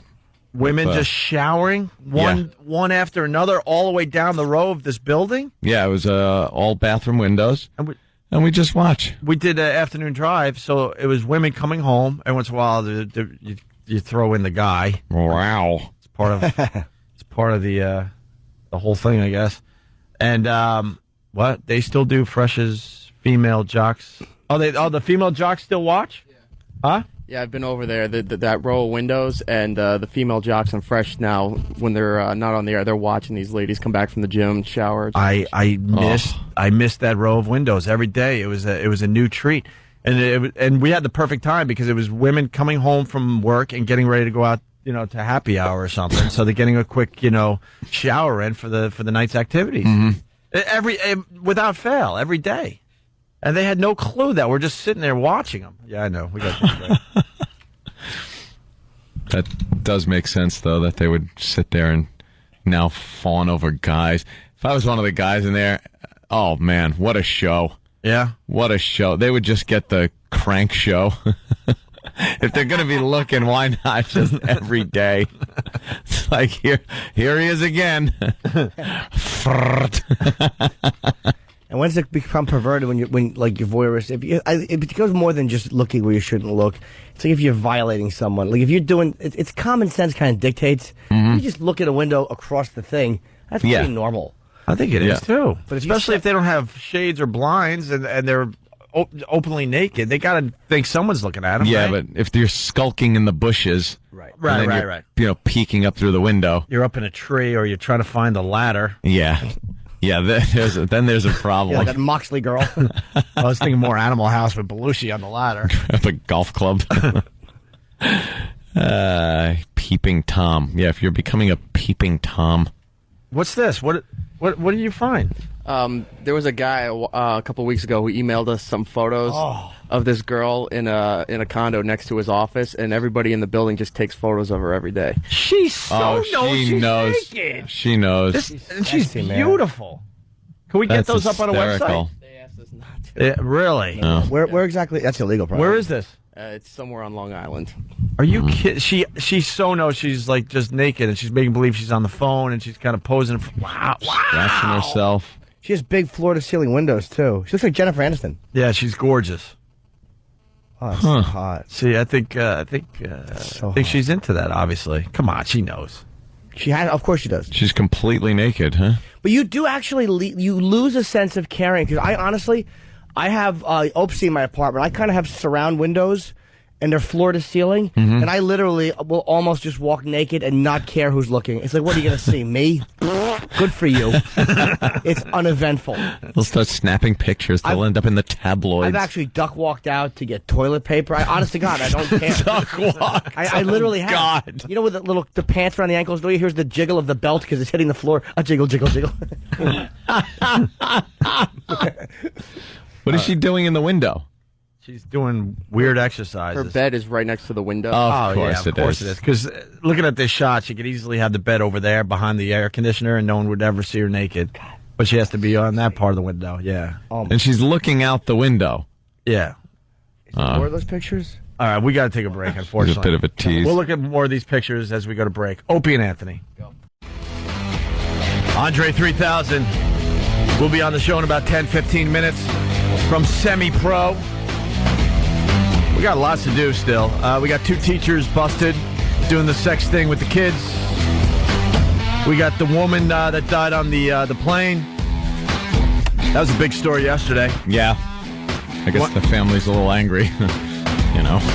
We got the famous Carol Miller tapes. Yes. Some of this stuff we'll just have to do tomorrow. We also have guys that want to talk about being voyeuristic.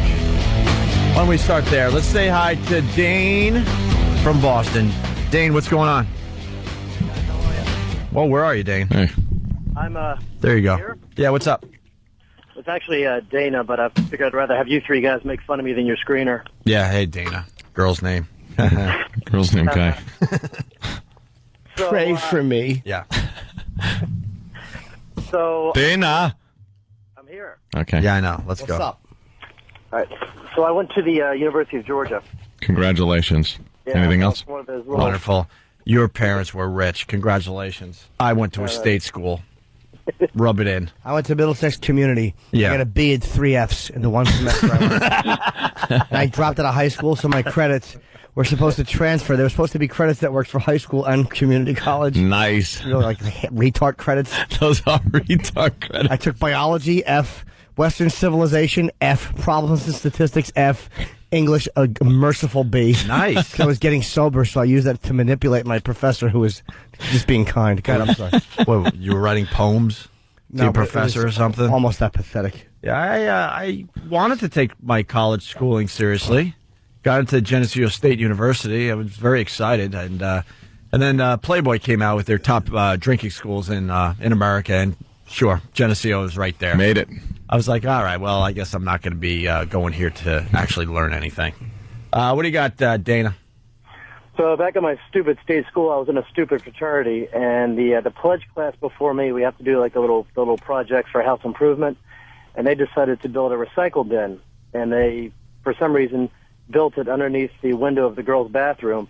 So during band parties, we could get drunk and take turns standing outside the bin, like standing on the bin like a bunch of creeps, checking out uppity sorority girls going to the bathroom. Now, what's funny about that is the house was an old piece of crap house, so we raised money over the couple of years that I was in school, and we had an architect come in and design a new house, which we subsequently have built. But it's funny, during one of the chapter meetings of one of the last weeks in the old house, and one of the brothers raised their hand and asked if the architect had designed a new voyeur bathroom in the new house. He was doing so well. So your story just stopped. I know, man. How do you make like naked sorority girls sound boring? The big peak there was the whole thing about how you originally had it, and then the whole new construction thing really lost. Yeah, you lost your flow there. Yeah, we were looking at naked girls, but then we moved out, and who knew the truck was late, and we hit a lot of traffic. Architect gave the plans to his son, and he lost it on his bicycle, and come back, and he died of AIDS. Graduation day came, and well, that was the end of that. Great, thanks. All right, well, I suck. Hey, Jimmy, when are you going to be in Boston? It'll be a while, sir. I was up in that area recently, but you just hold on to your hat. Yeah. All righty. Thanks, all right, let's go down to, not go down. Let's go over there. Brian, California, what's up? Good morning, boys. Hey. Hey, I drive a 18-wheeler locally, and I pull up to a stoplight every morning, and there's this women's aerobics spot. And every morning, just normal girls just doing their thing, and of course, I got a good 3 minutes to spend checking them out. Well, somebody wisened up and put paper over the window so no guys could look anymore. But since I'm up in the truck, I can see right down in them, and I just enjoy it every morning. All right, there you go. Nothing wrong with that. Yeah. All Take it right. easy, boys. All right, thank you, sir. Hey, so you got the woman. You got the woman dying on the plane. Yeah, and now I guess it was American Airlines. Yep. They're saying everything worked fine. The oxygen tanks worked. The flight attendants knew what they were doing, administered help to the woman, but she died anyway. She needed the oxygen? Yeah. For what reason? She had heart complications and diabetes. Oh, boy. She had the diabetes. You didn't say diabetes, did you? I said diabetes. You really didn't say I'm Wilford Brimley. Yeah. And I get my diabetes supplies from Liberty. You didn't say diabetes. Because if you have... No, I didn't say diabetes. What'd you say? I said diabetes. Oh, the way you're supposed to say it, like Wilford Brimley says it. Diabetes. Diabetes. Diabetes. Diabetes. Diabetes. Diabetes. Diabetes. Diabetes. Diabetes. Diabetes. Diabetes. Diabetes. Diabetes testing supplies. From Liberty. From Liberty. Here's the story. Old curmudgeon. Well, this is in fact a terrible story. A woman has difficulty breathing on a flight out of Port-au-Prince, Haiti to New York. Twice her family says she is denied oxygen before being given a tank that they say was empty.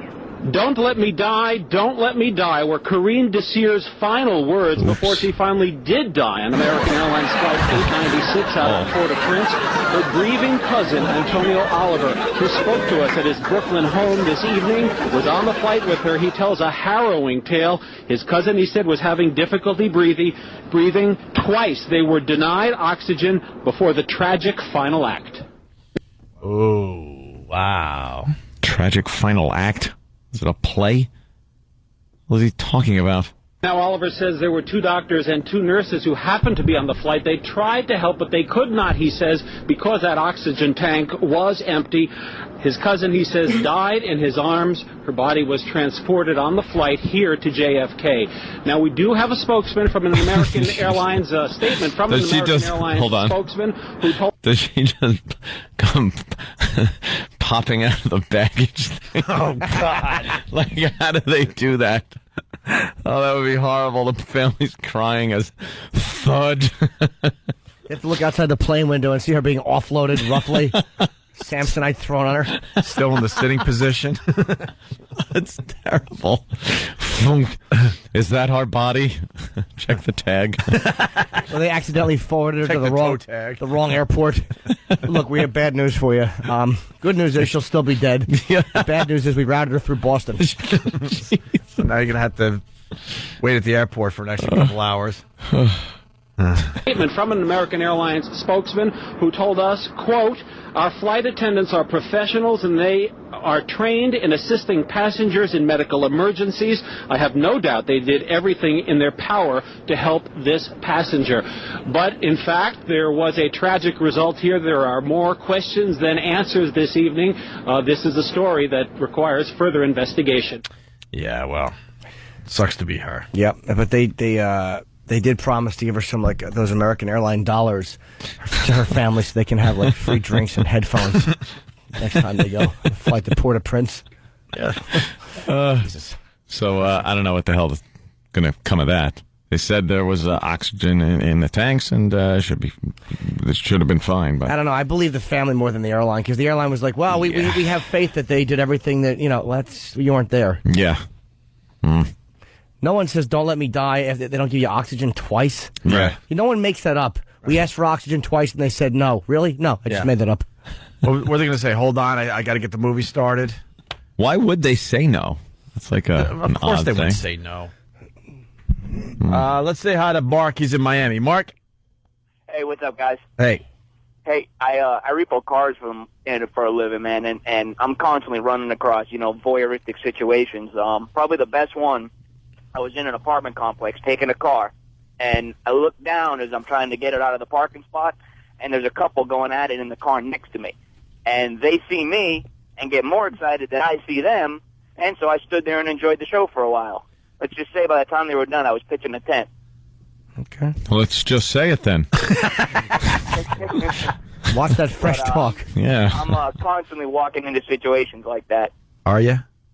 I walked into people's backyards and, found people. What E-Rock is to death, this guy is to sex, apparently. Try to explain that one, what you're doing back there. Yeah. That's awesome, Mark. Yeah, it's a lot of fun. All right. Just awesome. That's totally... I got pitted. All right. Two teachers being just dirty. You got a female teacher and you got a male teacher. Which one you want to hear first? It could be a trick question. We hear the male and see the female. All right. Male teacher first. All right. They might both be female now. I'm not sure. Two teachers in the news. A former middle school math teacher in Queens is facing sex charges. Bradley Diefenbacher of Levittown, Long Island, is accused of sending sexually explicit instant messages to 8 male students. Prosecutors say he also asked the 12 and 13-year-old boys to use web cameras during sex acts. Diefenbacher resigned from the Forest Hills Middle School on February 14th.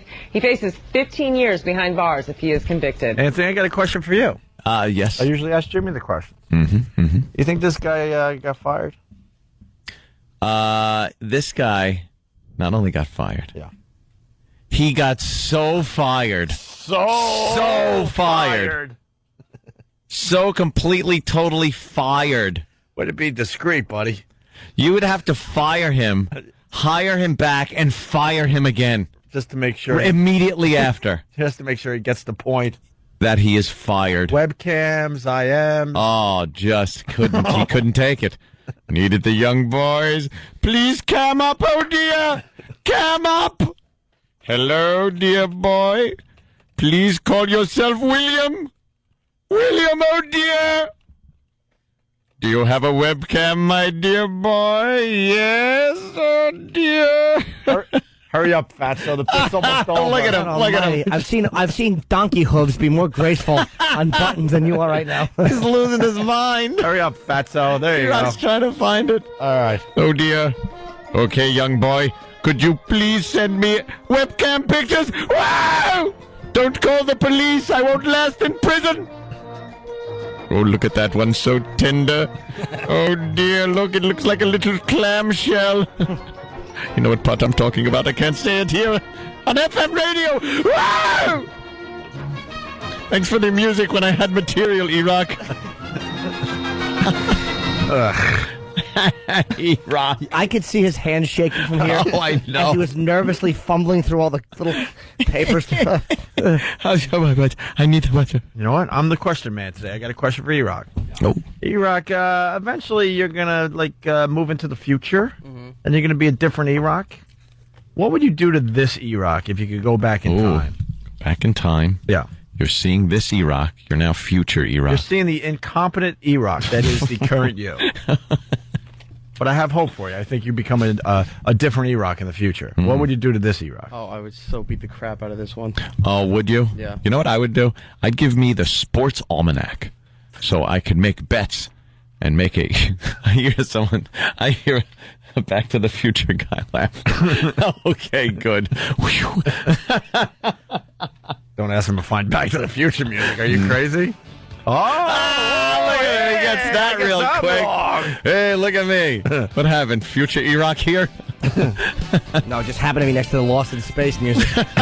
Yeah, no kidding. An hour and a half later. All right, well. Yeah. E-Rock said he would kick... well, that's wonderful, but to be creative, you got to come up with a clever way of how you would beat him up, though, E-Rock. That's the bit. Yeah, see, you show up. Like shove cake down his throat until he chokes to death. You know, stuff like that. I think I'd break his jaw. Break his jaw so he can't eat anymore? Yeah. Why am I trying to improv with you? Here's another teacher story. Well, a Long Island teacher's aide is under arrest, accused of having sex with one of her students. Police caught 39-year-old Maria Commons with a 15-year-old boy Friday. Know what's great about this? All of a sudden, it's got hot. Everything. It's got hot. Everything. The first story, creepy as all hell, right? Creep. Right. male teacher, male students, really creepy. You got the female teacher hitting on the male students. Every guy in America has that freaking fantasy from the old days. Well, a Long Island teacher's aide is under arrest, accused of having sex with one of her students. Police caught 39-year-old Maria Cummins with a 15-year-old boy Friday at a hotel in Riverhead. Now, authorities were tipped off by a private investigator hired by her husband. Police say Cummins admitted buying the boy beer, then having sex with him. Then having sex with him. That's pretty hot. 39-15. 15-year-old. If you're 15 and you're getting that, you're going for it, and you're not going to be damaged. The husband got the private eye on the case there? A PI. Wow. So he knew something was going on. Yeah, panty smelled like bubble gum. All right, we got to take a quick break. We can do more on that, but we got Andre, who doesn't want to be called 3000, coming in next. Andre Benjamin from Semi-Pro will be on the radio next with us. It's Opie and Anthony. We're back with the Opie and Anthony Show. In studio, Andre Benjamin. We've been promoting Andre 3000, then someone comes in, hey, man, he doesn't go by that anymore, so I apologize. That's but there's totally not true. Hello? Yeah, you're on. Oh, yeah, that's totally not true. I go by whatever you call me. You know? All right, very cool. Because then we felt bad because we had a promo running. We had this excitement, and then we're like, oh. Oh, nah, I'm not that picky about it. All right, cool. Whatever you call me, I'm great with it. You a morning guy, or does this suck for you? It depends on what happens the night before. Yeah. So I'm pretty good today. I'm good. Still going out and partying? And... Not really. You know, it's a lot of work. You know, we're promoting the Semi-Pro, so, you know, you kind of got to go to sleep. Yeah. Stupid responsibility. Does it go in order? I can't do it. I just can't do it. Does it go in order of famous who has to get up the earliest? Like Will probably doesn't have to do anything before noon. They go like further down the line. Like you got to get up at 7 and do the promo. Nah. We all have to be up at the same time. You know. What time are you up, Jim? 3? I don't get to go to bed. Yeah, I think I think him and Woody are up doing something else. You know, kind of spread out the love. So we can get the big net, hopefully. Well, the movie looks really, really good. We're going to go see it today. Well, thank you, man. Appreciate it. We're seeing it today right after the radio show. We got a special screening for us. Oh, that's cool. And some of our fans and stuff. But, the concept looks great. The commercials and the trailer just look hilarious. We had a really good time shooting, and I tell you that. What is the premise of the movie for the people that, at this point, if you are waking up from comas? If you don't know anything about the first of all, it takes place in the 70s. Right. And the basketball league was the ABA, the American Basketball Association. It happened around the same time the NBA, you know, they were kind of like the stepchild. With the red, white, and blue ball. The red, white, and blue ball, that. Which was a little bit smaller. People don't know it was a little smaller. Oh, it was? And, you know, this was the exciting league. You know, they invented, you know, three-point shot. There was no three-point shot before the ABA. Slam dunking and all this kind of stuff came along with the ABA. But the movie takes place, you know, in Flint, Michigan. You know, we're this fictitious ABA team called the Flint Tropics.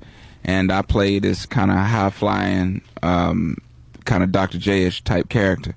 And we're on this kind of bad news team. And Will is the promoter. He's the coach. You know, he's a player.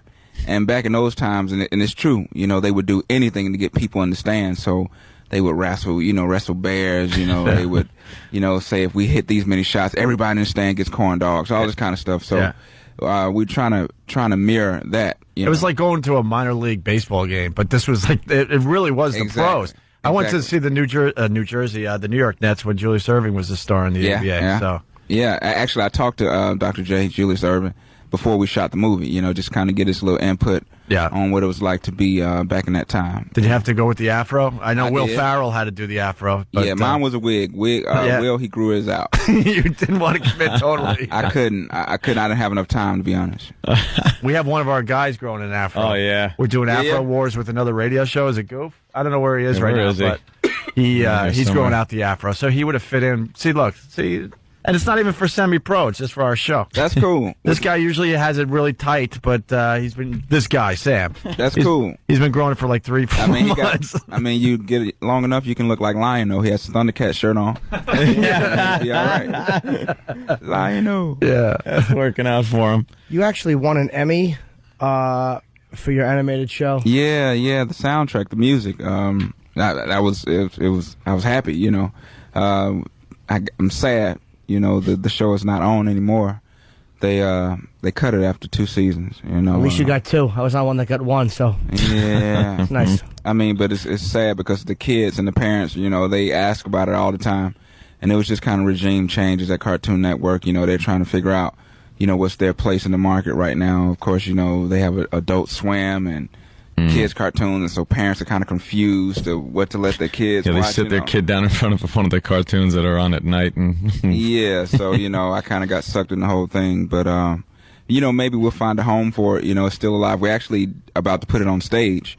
So you'll see Class of 3000 on stage. So check it out. Are you still, is OutKast still together? Are you guys still work together, right? Yeah, still work together. The next projects, though, they're going to be solo albums, not like Speaker Box Love Below, where they were sold together. These are separate products. Big Boy, I think he's coming out in the summertime. And I just started working on an album that should be out this fall. Well, you're a lot more recognizable, and that's not to knock him. It's kind of like, is this going to turn into like a Fresh Prince, Jazzy Jeff thing, where like Will goes on to become like a massive star? Nah, not at all, because Big Boy in his own light, man, he is ferocious, you know. Yeah. And I mean, he can hold his. Actually, he's. I must say it. He's probably like one of the better rappers, you know, going on right now, you know. So and film career is going really well. He just did Who's Your Caddy. So, I mean, it's you know, we grew up together in high school, you know, so, you know, we're kind of equally, like, you know, we're doing the same things, basically. You know? You got the music thing and acting. What was really first, I guess, OutKast? And To be honest, I draw and paint. I thought I was going to be an artist. And then me and Big Boy met in high school, and we started this group. Before I met Big Boy, I was actually acting in school, doing stage plays and stuff like that. So it's kind of like everything was before the music, but I've, you know, gotten fame. You know, what paid the bills was OutKast, you know. Yeah, but then after that, I guess you were approached to do movies and... Yeah, you know, it's kind of, we're in that time now where if you have a little record out, they want to put you in a movie now. Yeah. So I just tried to take advantage of that and, you know, try to take it seriously and, you know, not try to just, you know, take these, you know, jobs where they kind of just throw you in these things and make you be you know. I don't know why it's like you take musicians that are white guys and put them in movies and they stink, but black guys can be put in a movie if they're, you know, rappers or musicians and they just kick ass. I don't know what it is. You ever see Bon Jovi in a movie? It sucks ass. It's horrible. I never thought about it. Yeah, but Johnny Cash on Columbo is unequal. I've never seen it. You know, I never thought about that. I don't know. I mean, I think with the studios like, we just want to get people in seats. So basically, you know, a lot of, you know, rappers seem to be able to act. Well, a lot of rappers act on the records. So, okay. You know. You're obviously, one of the things you're known for, too, besides the music, is, like, you're really a fashionable guy. Like, you always have some kind of very original outfit or a very original look going. And, I mean, not that I don't, as I'm here dressed like a soccer mom with the stupid white sneakers and a sweatshirt like a fat lady. And, do you pick your own clothes? I know that's like a real view question to ask another man, but it's like something I wanted to ask you. No, I mean, it's I know legit. it's a girl's question. Especially in this day and age, man. Everybody got a personal trainer and somebody to shop for them. I mean, I pick my own clothes. To me, I think that's what personal style is all about. I mean, like, if I pay somebody to dress me, you know, that's not my style, really, you know.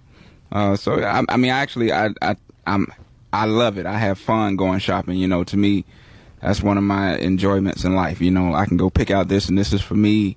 You know, I'm believe it or not, I'm not a fashionable person. I don't know all the new designers and all that kind of stuff. I just know what I like. And this is what I'm wearing now is my clothing company. I know it sounds crazy because everybody and their mom has a clothing company now. But I've been, you know, loving clothes for a long time and just find enjoyment in putting, you know, things together and designing. It's like, you know, it's art to me, so. It's a nice out. It looks like a leather jacket. And like a corduroy vest under it with a tie and like a hat. It's kind of like an old school vibe, like a 20s or 30s vibe, but it's nice. Well, the first season, which will be in stores and Barney's this fall, the name of the brand is called Benjamin Bixby. Yeah. And it was inspired by, I have all these old pictures and kind of these clips of early American 1910 to 1935 American football, college football. And that was the inspiration, so you're right on it. He looks really good. Jimmy hitting that one on the head. He looks really good, but it looks like too much work. Too much work? Yeah, too much work. Well, that means I did a bad job. No. He means you're putting a tie on and a he means shirt and like buttons. the shirt, a tie, then a vest, and the leather jacket, making sure it all matches. Let me wake up at 4:15 and I'm out the door at 4:30. Right. That's pretty much it. I'm lucky to find an iron, a shirt I could iron quickly if I'm going out. Must be nice. It really doesn't take that much It was a time. compliment, by the way. Well, thank you. No, I have my own clothing company, too. It's where you wear corduroys that the cleaner has pleated in the front so you can look like you're in 1986, awkwardly in high school again, with white socks like a hillbilly. And we wonder why we're still doing radio. But see, that's what's cool about style, man. It's all about, it's no one style is better than another. I mean, to be honest, it's all personal. It's whatever you feel like. Some days I feel like, crap. I didn't want to say that word, but, and I look that way. So, the way I dress is, reflective of what I'm feeling that day. So we were talking, as Andre came in, we mentioned, Opie mentioned to him that you were in a movie that we interviewed Guy Ritchie on called Revolver, which was an interesting movie. It was really hard to follow, and a lot of listeners that saw it said it was kind of hard to follow. Did you know what was going on, or were you like not 100% sure? Because I watched it, I think, like 1.5 times. I'm like, I have no idea what's happening. No, I definitely knew what was going on, but you really have to pay attention to it. Even when reading the script, I had to read it, lots of times, to get it. But I guess that was, what he was going after, and it was a really entertaining movie. We had a great time doing it. We shot it in London and on this island called the Isle of Man, where I was the only black man on the island. Really? Why is that? Yeah, it was. I don't know. It was kind of crazy. I walked down the street and people would look at me like a unicorn. but not in a like a racist way. They were like, "Oh God, look at him!" Like they've never seen a black person. A unicorn's a great thing. Like in that country, DreamWorks, it just has a black man walking out through clouds. That's their opening. But did you get an explanation for this, Jimmy? Say it again. Did you get an explanation why there were no black people on the island? No, there's probably like one or two more, but I have no idea why. So weird. It's right off the coast of England, and it's just a lot of sheep and a lot of land. Yeah. And you can film for cheap, on this island, and I don't know, maybe the black people just don't want to go and watch sheep. I don't know. And eat awful British food with guys like Guy Ritchie's a nice guy, but I wouldn't exactly hang out with him, after work.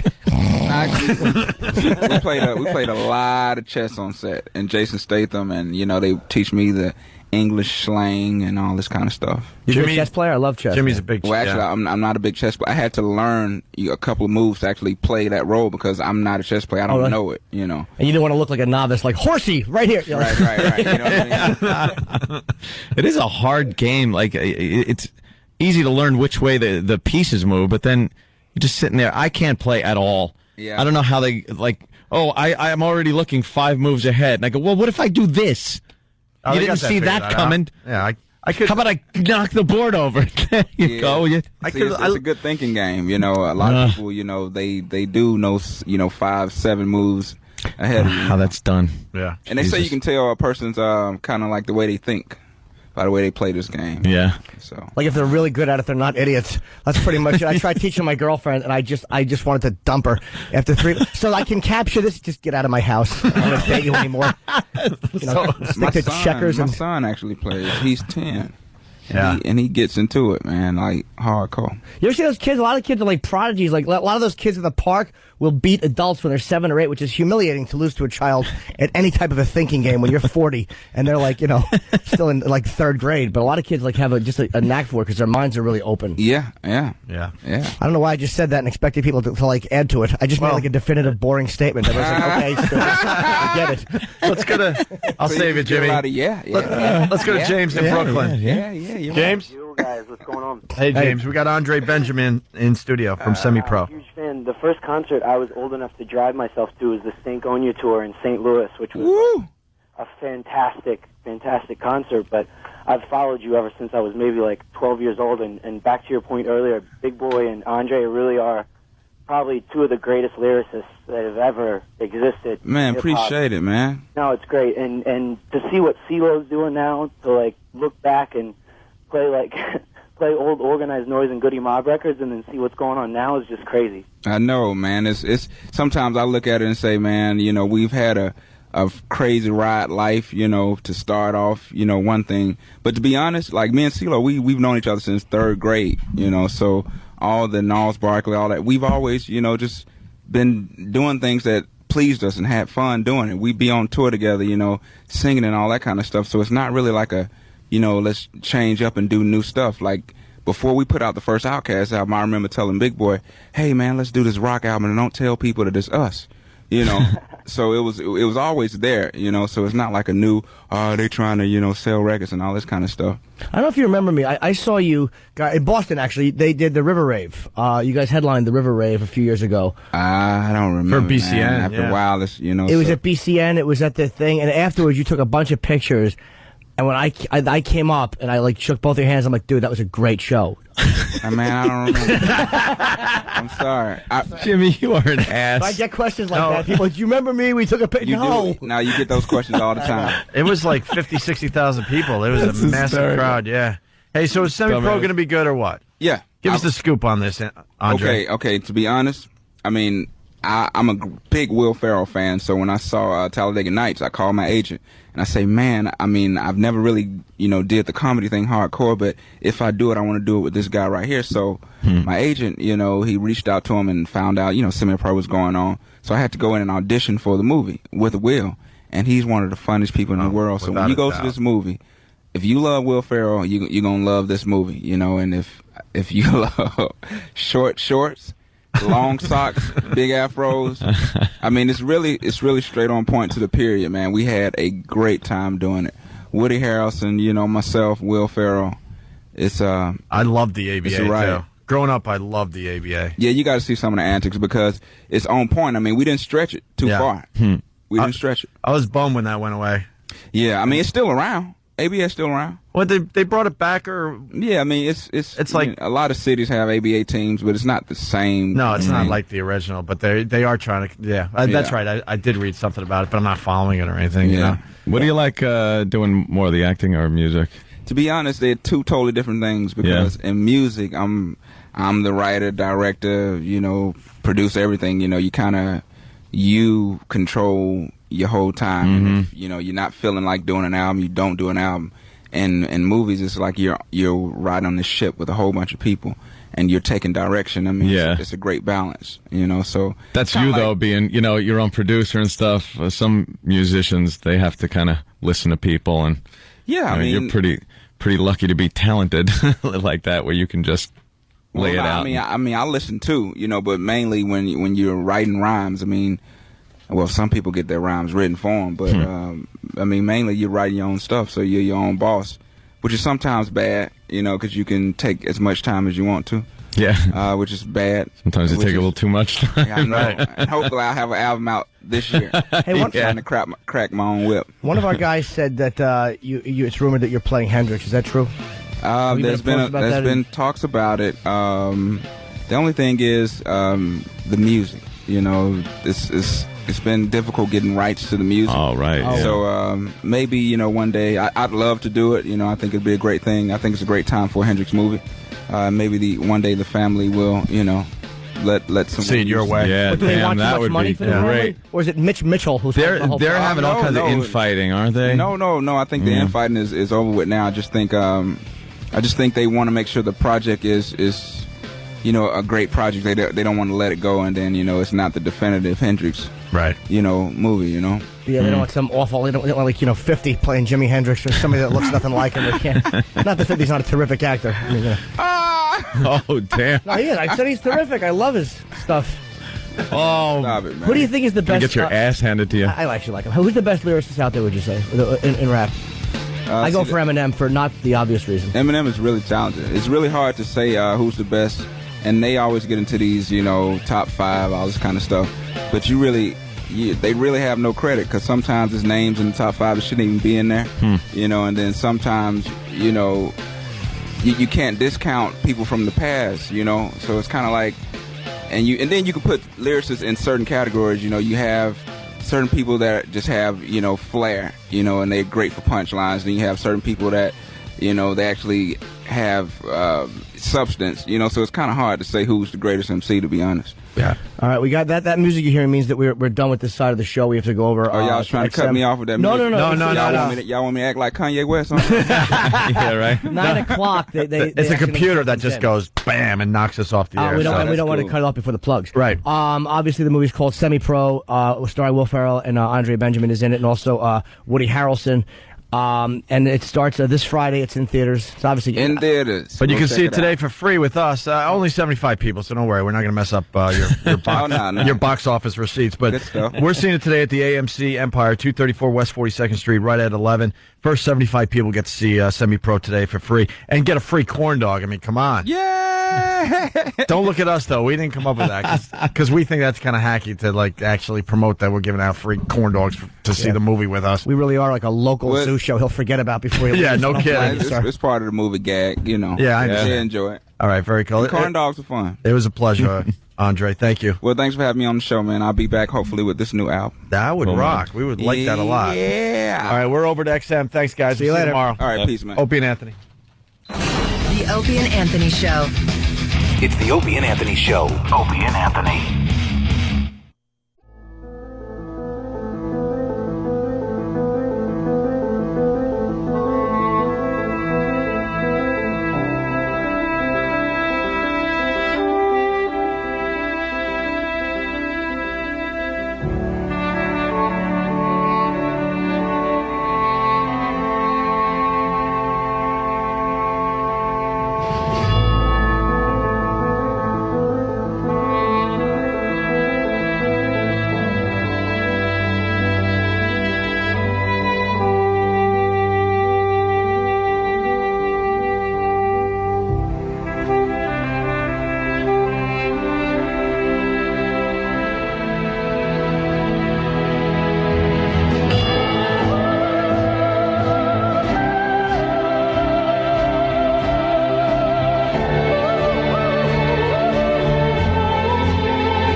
All right, we got 2 out of the 3 guys here today. Last I saw Jimmy, he was deep in conversation somewhere on a phone, so something's going on. Hi, we're here at XM Satellite Radio. And we walked into the studio and we see Fat Al Roker. Yeah. Who's gaining the weight back, interviewing Mini Black Girl. Mini Black Earl. I don't think that's Mini Black Earl. Gary Coleman is Mini Black Earl. Is that who it was? We got to kind of put them side to side, their pictures, because if Earl was a midget, he would look exactly like Gary Coleman. And Gary Coleman's on with Al Roker with his new wife, who looks like a giant. She is, I guess, normal size, probably bigger than most people. Right. Tall gal, redhead. And she was sitting there with this look like she had something wrong with her. Yeah. And you can only assume she does. I say assume. I'm assuming. Because she's with Gary Coleman.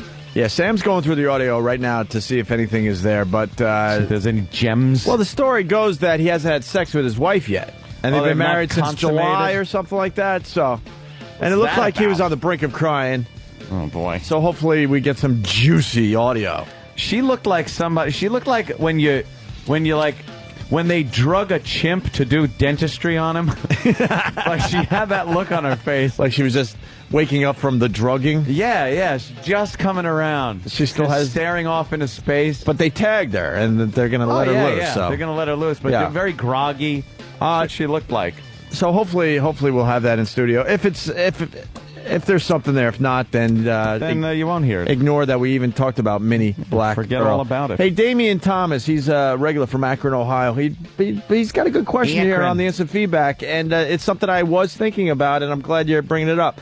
I missed the last few minutes of the FM show. Did Anthony talk about Obama with Andre? I was ready to bring up the Obama question with Andre. No. And the only reason I was going to bring it up was because he's a black entertainer, and then I'm like, that's so hack. It really is. I was thinking if it comes up naturally, then sure, ask a black guy about Obama, but I don't know. It was in my mind, and I'm thinking, why are you going to just bring it up because he's black? I know. And he's barely black, too. He's like, he's white black. Well, Andre, he seemed kind of white black. What do you mean? He wasn't like ghetto. Why? Because he was well-dressed, well-spoken, and nice. And you're terrible. And you're worse than me. And he's in white boy movies. So, Yeah. I don't know much about OutKast. I know this much. Every time I hear an OutKast song, I really like it. Really like it, Yeah. yes. But I wouldn't go out of my way to buy an OutKast CD or wristband. We were talking about that. Music is now on wristbands. Which is pretty cool. You got like on your... The USB, right. Your USB port on your computer. A wristband. And the USB plugs into the other half of the wristband and kind of closes the wristband. Until you need it. And then you need it, you take it off, you pop it in, and there's the music. And what they're doing at concerts, they're recording the concert that you go to live. Yeah. And then when you leave, you can then buy a wristband with the recording of the concert on it that you just saw. Right. Which is pretty unbelievable when you think about technology and what you used to have to go through and how impossible that was years ago. Know who did it? I believe Matchbox 20 did it at their latest show. Yeah. You saw the concert, and as you're leaving, they're giving you the USB wristband, and it's the concert you just saw in audio format. How great is that? That's pretty cool. And in the old days, man, they'd wrestle you to the ground if you attempted to... You had any version. To record a concert, but now it's like, now they finally realize the marketing value to that. I remember a situation that I saw. I forgot where I saw this, but a guy really got in trouble.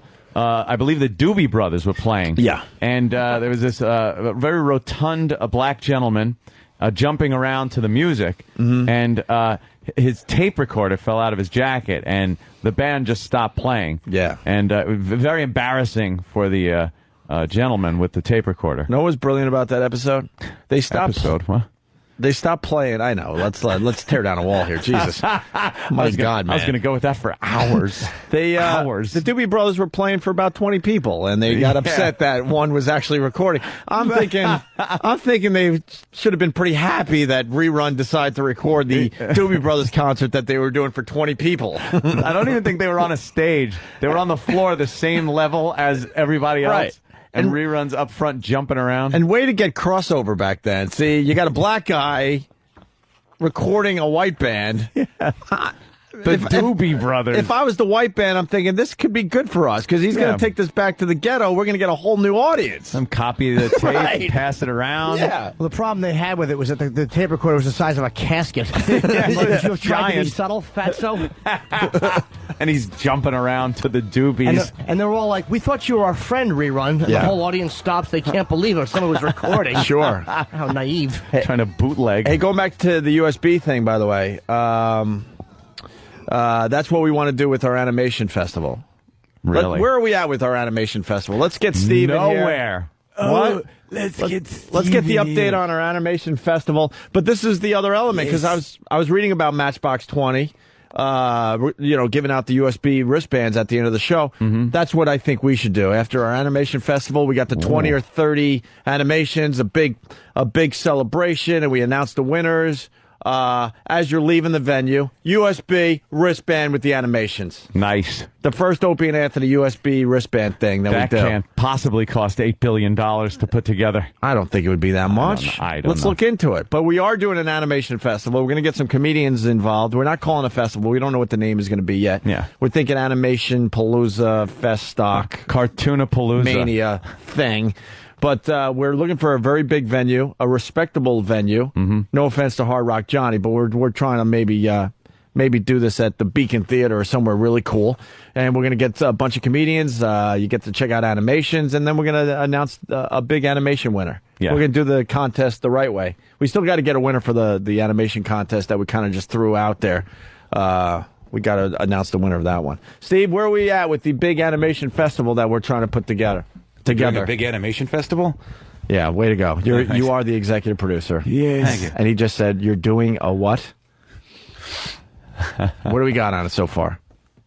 I just walked into the studio and heard that you want to do a big animation festival. I'm not feeling well. You are the executive producer. Yes, I understand that. We talked about this yesterday, Really? and we had a lot of excitement. Did we really? In our voices. Yeah, we really want to do this one. I'm so glad. I'm going to go beat up the staff now because I just walked in there and said, guys, can you give me some a little bit of a fill in because I don't really know what they're talking about. I was sick yesterday, and Fan and Sam look at me and go, they haven't really talked about anything other than just the animation contest. So go ahead. I'm sorry to hear you were sick. Apparently he had a cold of the ears. Yeah. Right. I said they only talked about it, what they said on air yesterday while you were IMing me. So I assumed that you were listening to the show. I'm not having this conversation. Apparently there's an animation contest they want to do. I will get on it. Apparently. Yeah, it's between by the way, me and everybody who listened to the radio yesterday. Yeah. Great. Thank you for... hold on now. We got a little tension No, there's no tension. I'll find out exactly what you guys want to do. If you guys want to tell me off the air, that's fine. We want to do an animation contest. No, we're doing it on the air. The animation contest is on. We're doing the animation This is contest. real. We decided that the animation contest that the other side put together sucked a big one. Well, it didn't last long enough. Because it was all about, promoting a movie when it should have been promoting the radio show and promoting the fine talent that these listeners have. So now we want to do it the right way. So the animation contest technically is still going on, even though we officially have to announce a winner to the one that the other place did. Is everyone following? Yeah, sure. But the contest continues, and it's going to continue for at least a month to 2 months. Yeah. What? Sometime in April, we're going to be at a really cool venue with a big screen, a fine sound system. We're going to get a couple comedians. We're going to show about 10 or 15 animations, no more than 2 minutes a piece. We're going to take a little beer break, maybe throw another comedian on, maybe some other debauchery that is associated with this fine radio show. And then we're going to come back for the second half of the animations. And then we're going to be doing a lot of and then we're going to announce the winner. Yes. And this guy will have bragging rights. And then as everyone's leaving the studio, they get their Dumb Wow sticker that we have to hand out at every function. But they're also going to get a USB wristband that has all the animations on them. Very cool. Oh, wow, that's pretty. That was you guys talking about when I came in? That's pretty cool. USB wristband, that's brilliant. You see these things yet? No. Very cool. It's a little USB thing, and it goes around your wrist and plugs in, and you carry it around. It's like a bracelet, and then you can take it off, pop it in your computer. And what they've been doing at concerts, some bands have been recording the live show, and then they sell them when you're walking out. The show you just saw, they sell it. You put it right on. You can do it on a computer right there? Yeah, they sell the wristband. They do it, and they sell the wristband. So you walk out with the concert you just saw in audio form. And then you pop it in your computer, and right there in. you go. And you got all the music from the concert you just saw. Oh, how many gigs is the thing? Is it a big hard drive? It's That's pretty cool, It's man. at least a mega gig. Oh, Opie, there's no such thing. Mega gig. I got so mad about technology It's fuck-ups. huge. It looks like a big wristwatch with a Commodore 64 on it. Walk around. I have a love-hate relationship with the instant feedbackers. Today it's a hate relationship because mostly hate. They're trying to make fun of me because I mentioned Matchbox 20, like that's so gay, blah blah blah. It's called reading. It's called reading the entertainment section of a newspaper or a magazine. You mentioned and I Matchbox 20, you homo? Yeah, and I read Matchbox 20 at a recent show did this USB thing with the wristband, and I think that's effing cool technology. And that we should bring it up on the show. I read it, too, with a much, much cooler band. Oh, yeah? I have no idea. I wish. Who, Pink? Do they sell those in stores, No those wristbands? doubt. Yeah, it's starting to become the thing, Jimmy. I would love Music to is basically wristbands now. Yeah. How much are they? Let's go get one now. What's on I don't there? know. Like, we're just figuring this out. I'm sure Laszlo This is probably just knows starting a lot to about come it. together. Oh, okay. Email the Laz. Yeah, we're know. we're Email on, that faggot. we're on top of this one. Faggot. Laszlo rules. He's a fucking girl who knows too much about technology. I don't know whether to fuck him or fight him. Someone's saying, not someone, this guy's got to get the credit. I wish I could just say this, but in true O&A fashion, Pat's got a great idea. That is good. Pat on Long Island, what's up? Yeah, what's up? Instead of wristbands, you guys should give out USB cock rings to everybody. What do you say? I love it. USB cock ring. That's fantastic. Wonderful. Beautiful. Can I say hi to Carl in Jersey? Yes, I can. What's up, Carl? Hey, what's happening, Opie? Listen, since I was paying attention to the bit yesterday and Steve apparently wasn't, can I be a guest at this fine venue whenever it is? I'd love to go. You know, Steve, I don't think really likes the radio show. I think he likes the gig and all that, but, you know, when he's off the clock, he's off the clock. See, if I'm sick, I'm going to at least, like, email some people and see what happened on the show. Get caught up. Go to the show's website, onaradio.com. Can I tell you, I was on... Hold on, sir. We'll get to you. I was on O&A Radio. Can I tell you, I was very impressed. Yeah. God damn it. What? I was on the onaradio.com. They're doing a great job. I really was. That's why we promote the hell out of it. I was impressed with the way the videos and the animation, I was good. I will promote any website that really gets the radio show and is all about the radio show. Mm-hmm. It doesn't get caught up in all the other nonsense and becomes nonsense instead of talking about the radio show. Like mostly in a positive light, by the way, because there's enough negativity from other fuckheads out there. MySpace.com/Jim Norton is all about this radio show. Is it? I'm going to give props to RadioGoldFans.com. Have to do it. They're doing an okay job so far. They're just a little organization that is attempting to, get things going. Yeah. How about that? And then you got Whackbag still, going strong with talking about the radio show for the most part. Yeah. That's all we ever asked for, by the way. That's the only thing we've ever asked for. Yeah. Hey, we got more guests. They've been waiting out there patiently, listening to this crap, thinking this is more important than what we got to talk about. No, we just like to kind of, pave the way a little bit first instead of just popping in and getting a guest on. Now these bastards are making Maroon 5 jokes. Okay, please. You already knocked me down with your words. I have a Nickelback wristband that I just love. You know what? Here it comes. Oh, don't say Nickelback it. is all right. All right, let him fly.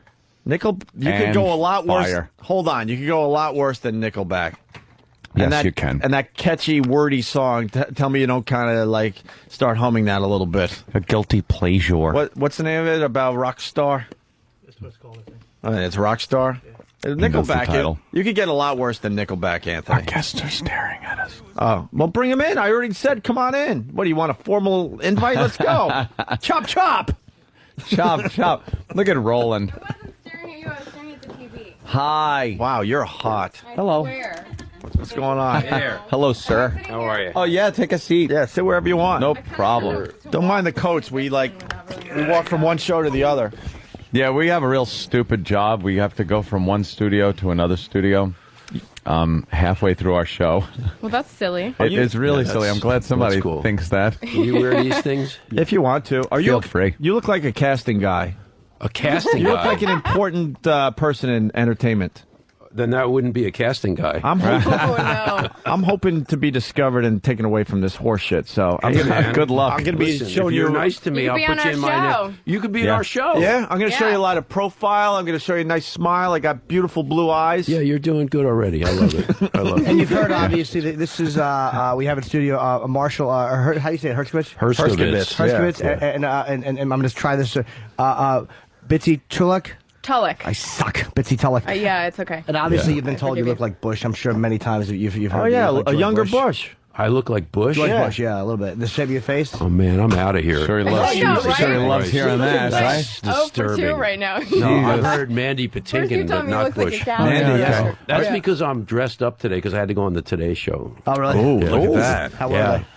It was good. Nice. We were outside. It was cold. Yeah, it was cool. Will Ferrell and Woody Harrelson were running around with basketballs. Yes, and we jumped out of a plane. It was good. That's me on the, there on the monitor. We tried to get them on the other side of the show. We had Andre from OutKast as one of the guys in that film. Yeah. But, Will doesn't want to do radio, so we'll just keep promoting that fucking movie with the fucking corn dogs. I'm sure it's a real hoot. Yeah. Another athlete movie. We get it, Will. We're stuck with 75 corn dogs. The guy can't even come over and say hi. I know. How about Woody Harrelson, for Christ's sake? Please, can we at least get Woody Harrelson? I mean, Andre was cool and all, but I bet you he has a big part. To see this. Oh, sorry. Yeah. Really sorry I'm currently a little confused because I'm trying to keep the microphones like right in the middle of both of you, so I can see everyone. Actually, you don't have to pay attention to these people. So just, we're good. We'll talk. So, tell me a little about the show.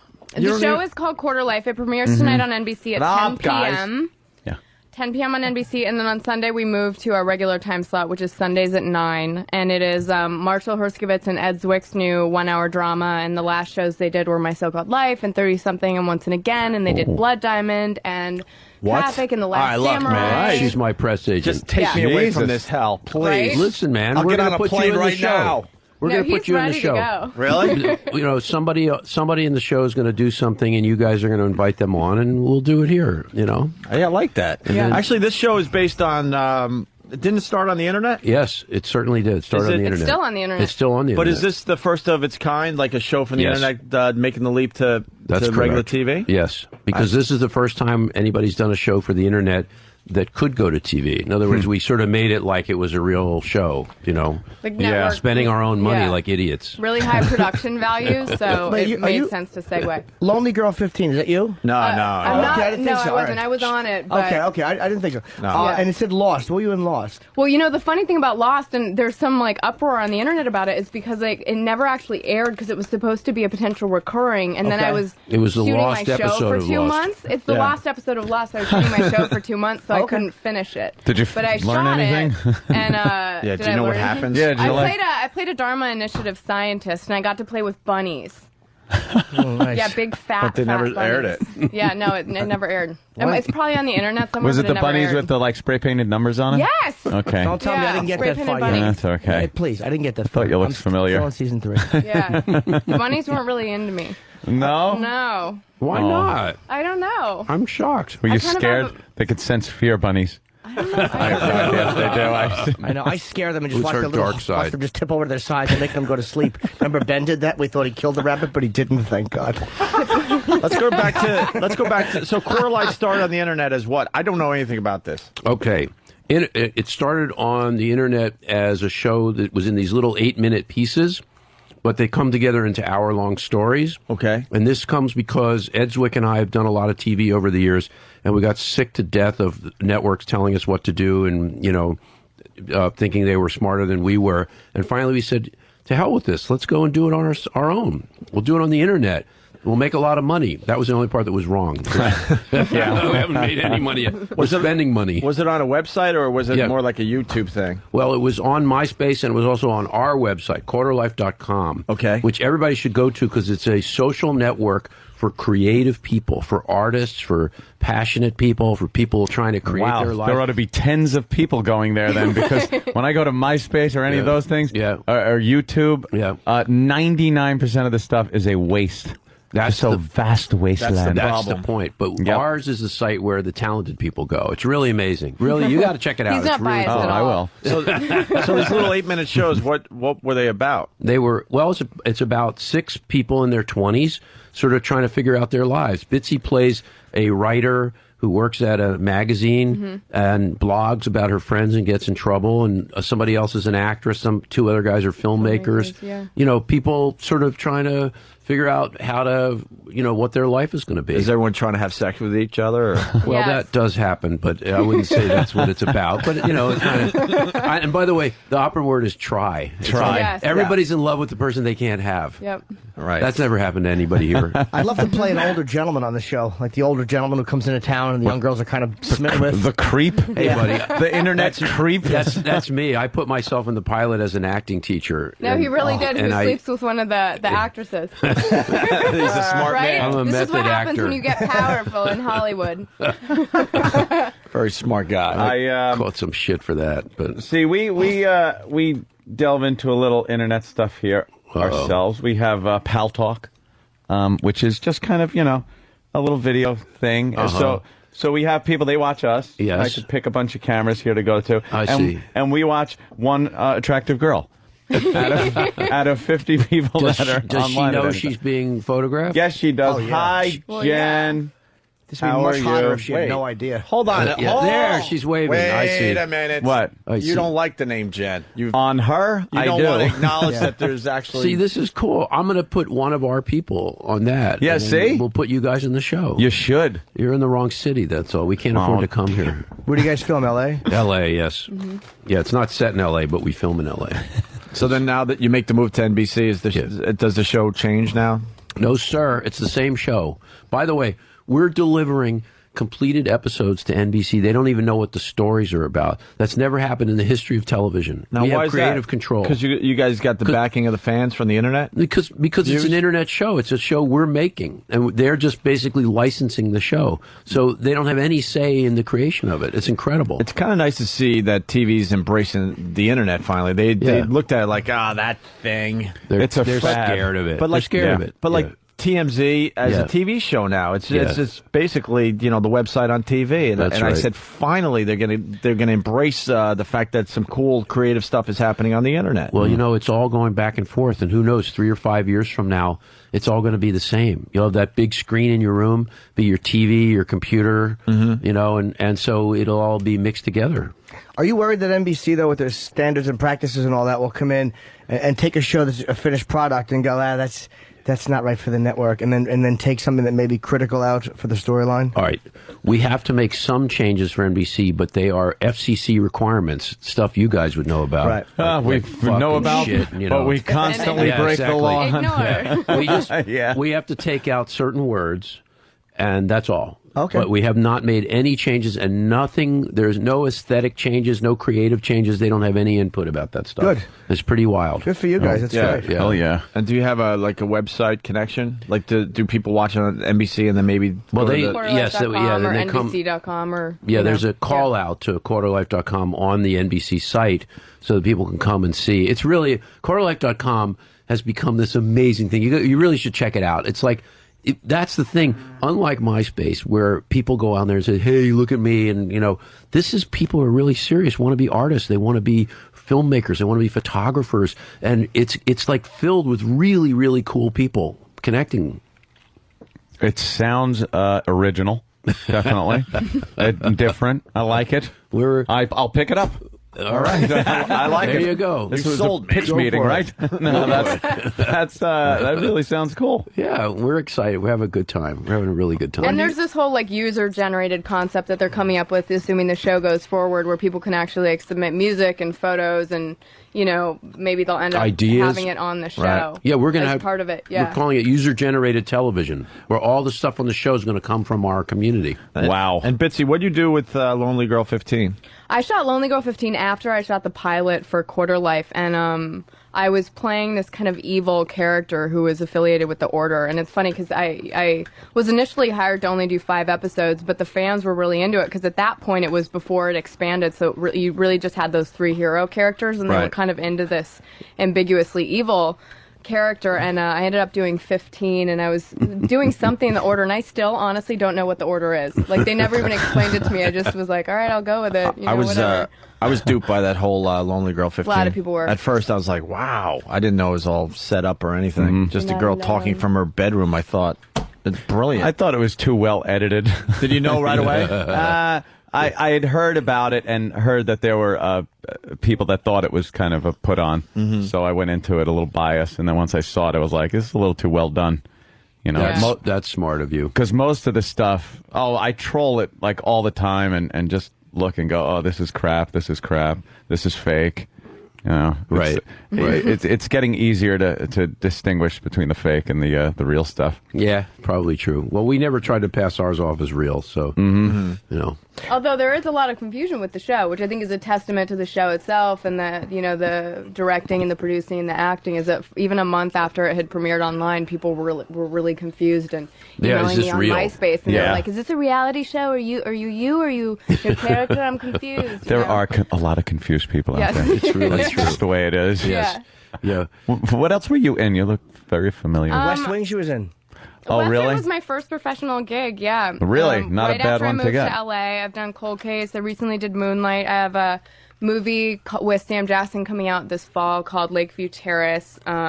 Just booked an animated feature, my first. Does Sam Jackson just run from set to set of movies that he's on? Really the 10,000 movies he makes a year? That guy's going to pull in 150 G's a year. Perhaps more than that, Jim. And plays golf more than anybody in the world. Does he really? Golfer. Is he good? Time for that. Big golfer. Yeah, apparently really good. Hey, can I bring Roland in here for a second? Sure. You know Roland? Did you get to do scenes with Alan Alda, by the way? What? Did you get to do any scenes with Alan Alda on West Wing? No, it was with Bradley Whitford and Janelle Maloney, but it was funny because I graduated from Harvard, and the first thing I did when I walked into Bradley Whitford's office, I was like, dude, the diplomas are not that small. Yeah. I'm telling you right now. They're like really big, and he was like, oh. You don't blow by, I graduated from Harvard. Yeah, I know. How do you just do that? By the way, I graduated from Harvard, and combined we have 9 years of education. Yeah, when I moved out to LA, he's like, you want to remind me why I just spent $150,000 on your education if you're just moving to Hollywood? What was your major? I double majored in literature and the fine arts. Jesus. Nice. I don't like most classic literature. Like, I tried reading The Scarlet Letter. Not good. You read the first 50 pages and then the cliff notes after it. That's how I did it in college. Exactly. Hester Worked well for me. I like this guy. He's a cheater like me. Absolutely. I just want to hang out with hot chicks and eat of course. He gets it. He's dug through a few garbage pails in his day to find Tess. Hey, Roland's a nervous mess, but he's really, really good at getting guests for our show.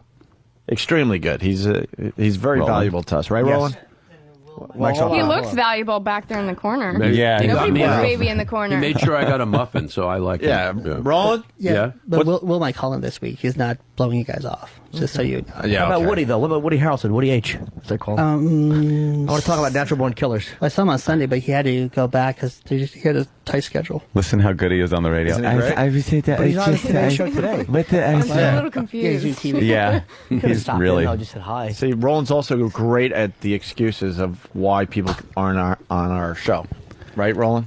No, I just tell the truth. He's on the space shuttle. Roland, this week he's not no, here. Just like he was busy though. I brought Roland in because he just said he tells the truth. Well, no, I mean I just think what I want you to explain to our guests why they're on our show today.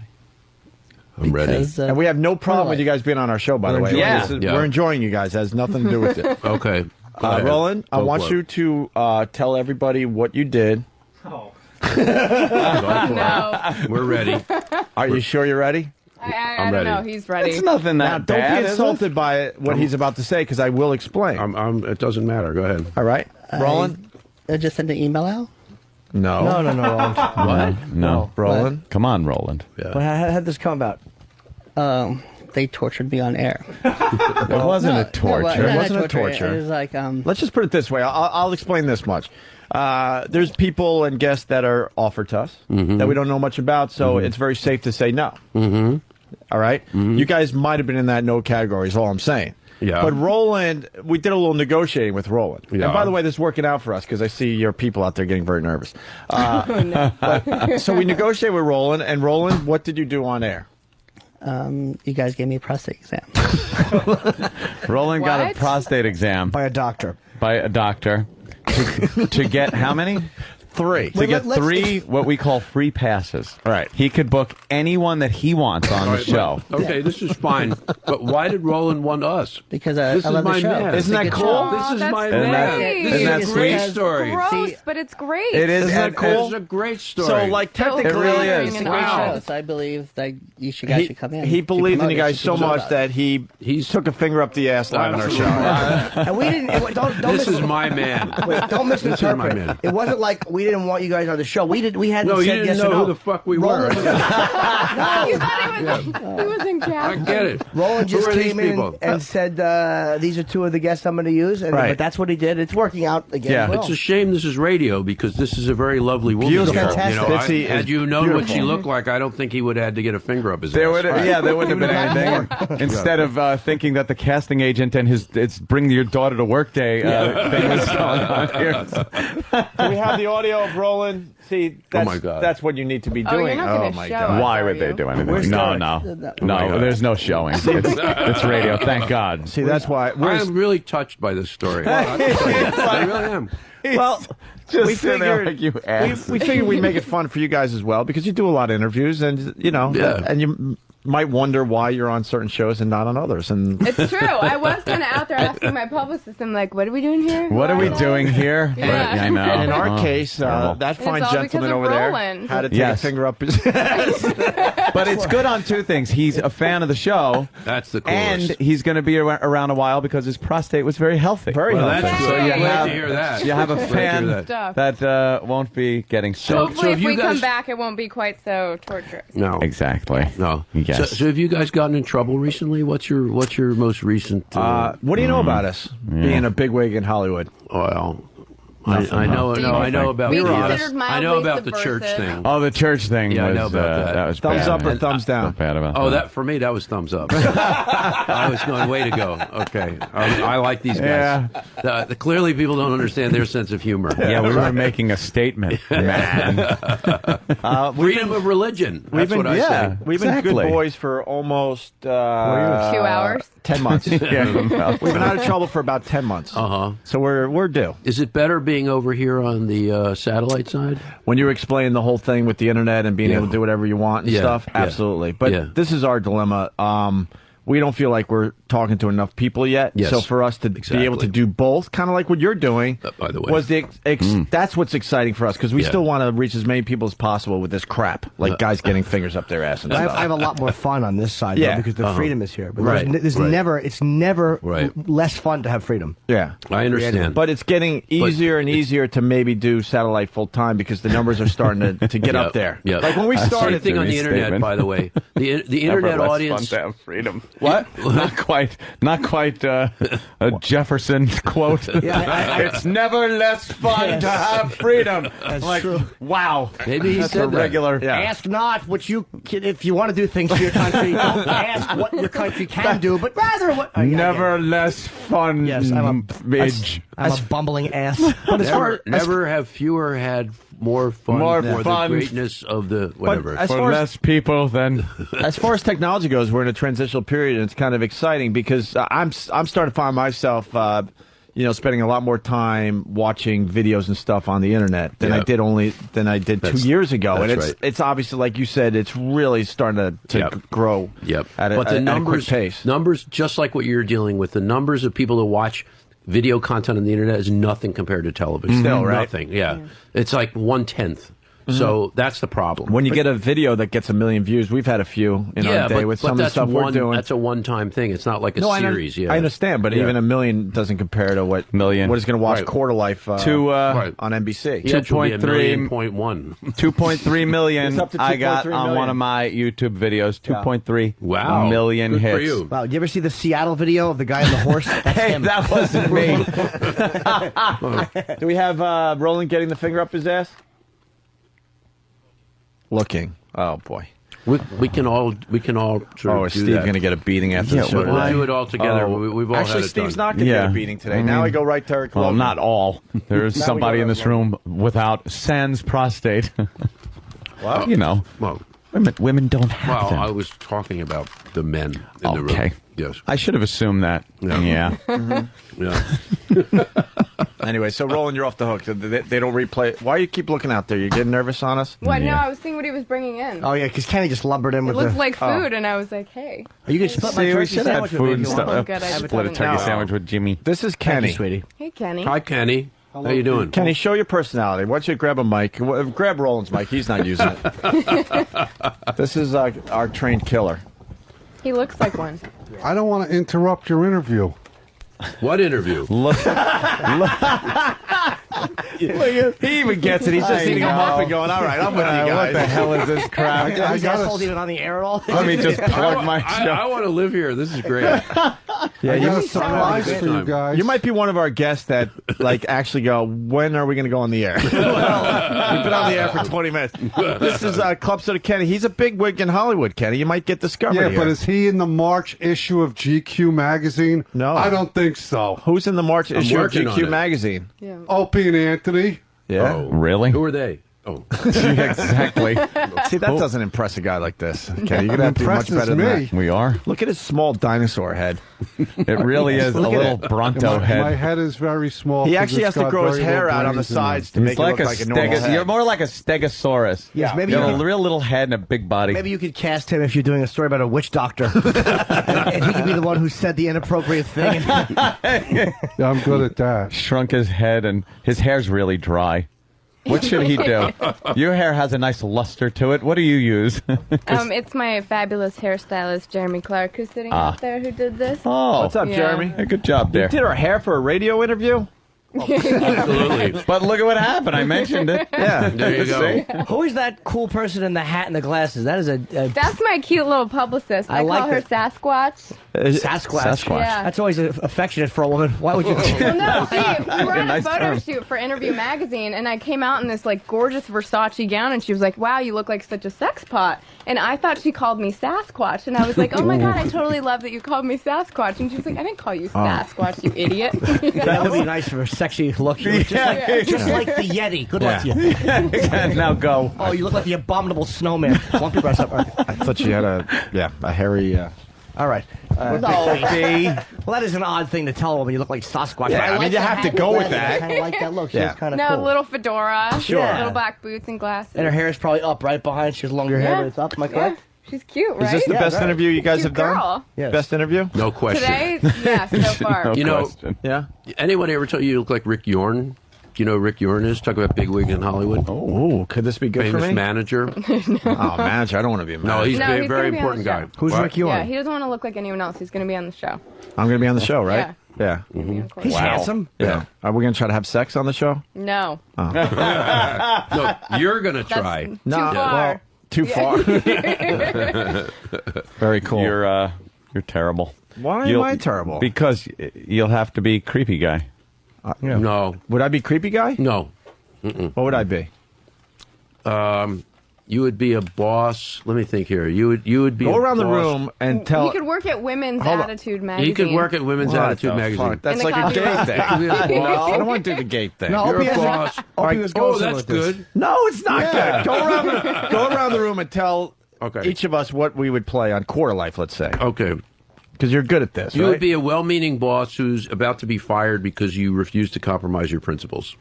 Okay. Wow, that's a Interesting. stretch. Yeah, seriously. How about, can we switch No that a little bit? typecasting. All right. How about a boss who is always ready to be fired?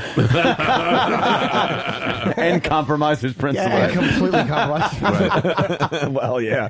How about Anthony? All right. Anthony, let's see now. Anthony is going to be when they have a new apartment, because they just lost their apartment. When they have a new apartment, okay, he's going to be the guy that lives down the hall. Yeah. That they're worried is a child molester. Worried? But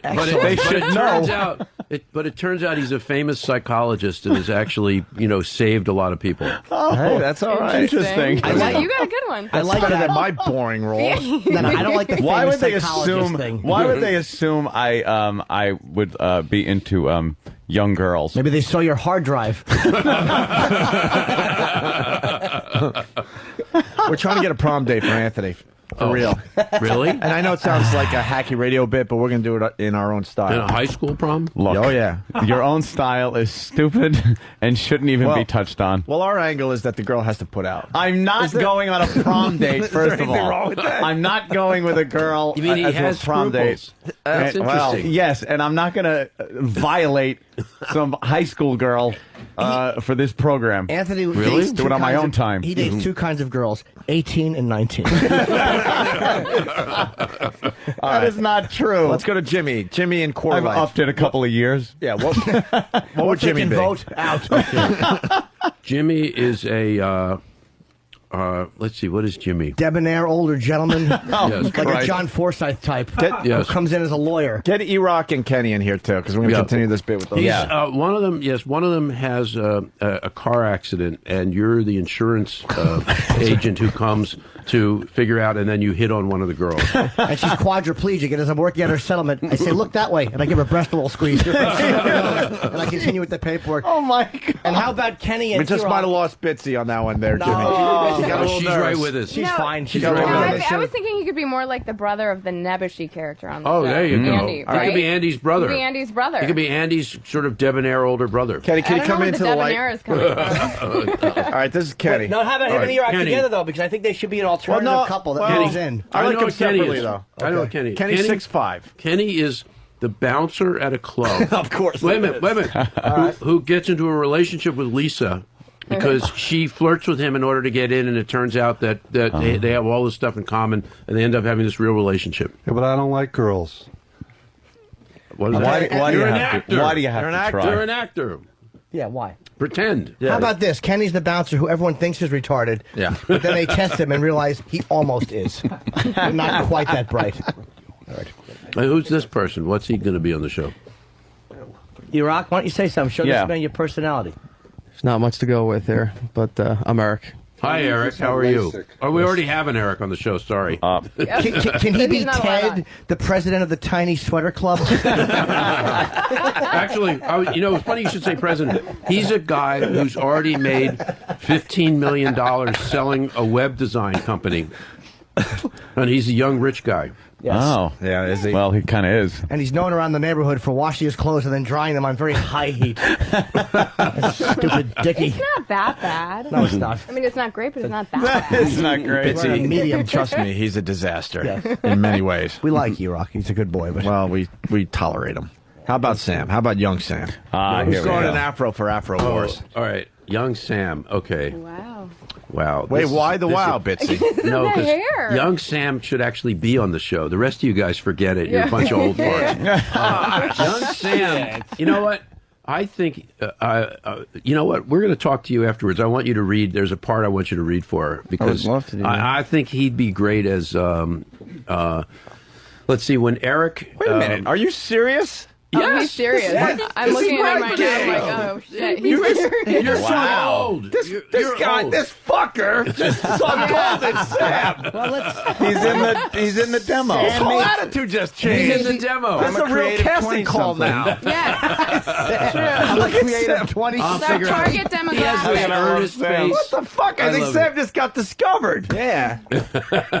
Hey, Pat Duffy, waiting in the wings. I think it's finally going to happen, buddy. So what would he be? All right. I think he's a graduate student who falls in love with Deborah and supports her in a Garfunkel cover band. She's in a difficult moment in her life, and he's so sweet to her that for about a month they get together, and then she breaks his heart. You're gonna like this, by the way. The girl who plays Deborah is a former Sports Illustrated swimsuit model. Yeah. So all of a sudden, From 1937. Yeah. She's an older lady. Michelle Lombardo. Yeah. She's on Entourage. You would know her. Are you guys really going to talk after the show? To Sam? No. If he wants, by the way, that's the point. He should come on quarterlife.com, put his picture on, and if there's a possibility, then we'll cast him. You should get That's Sam. all. You guys should bypass that and get him an audition because if Sam can act and get discovered, he's a real deadweight on this program. Sam, how old are you? I'm 24. See, he's the demo. He's right in there. I was going to say he doesn't look old enough to be a grad student. No, he's you got a very earnest face. I like it. Thank You think he's black?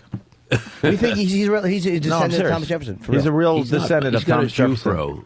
It's a Yes. Jufro. Yeah. Absolutely. He's got Thomas Jefferson in his past.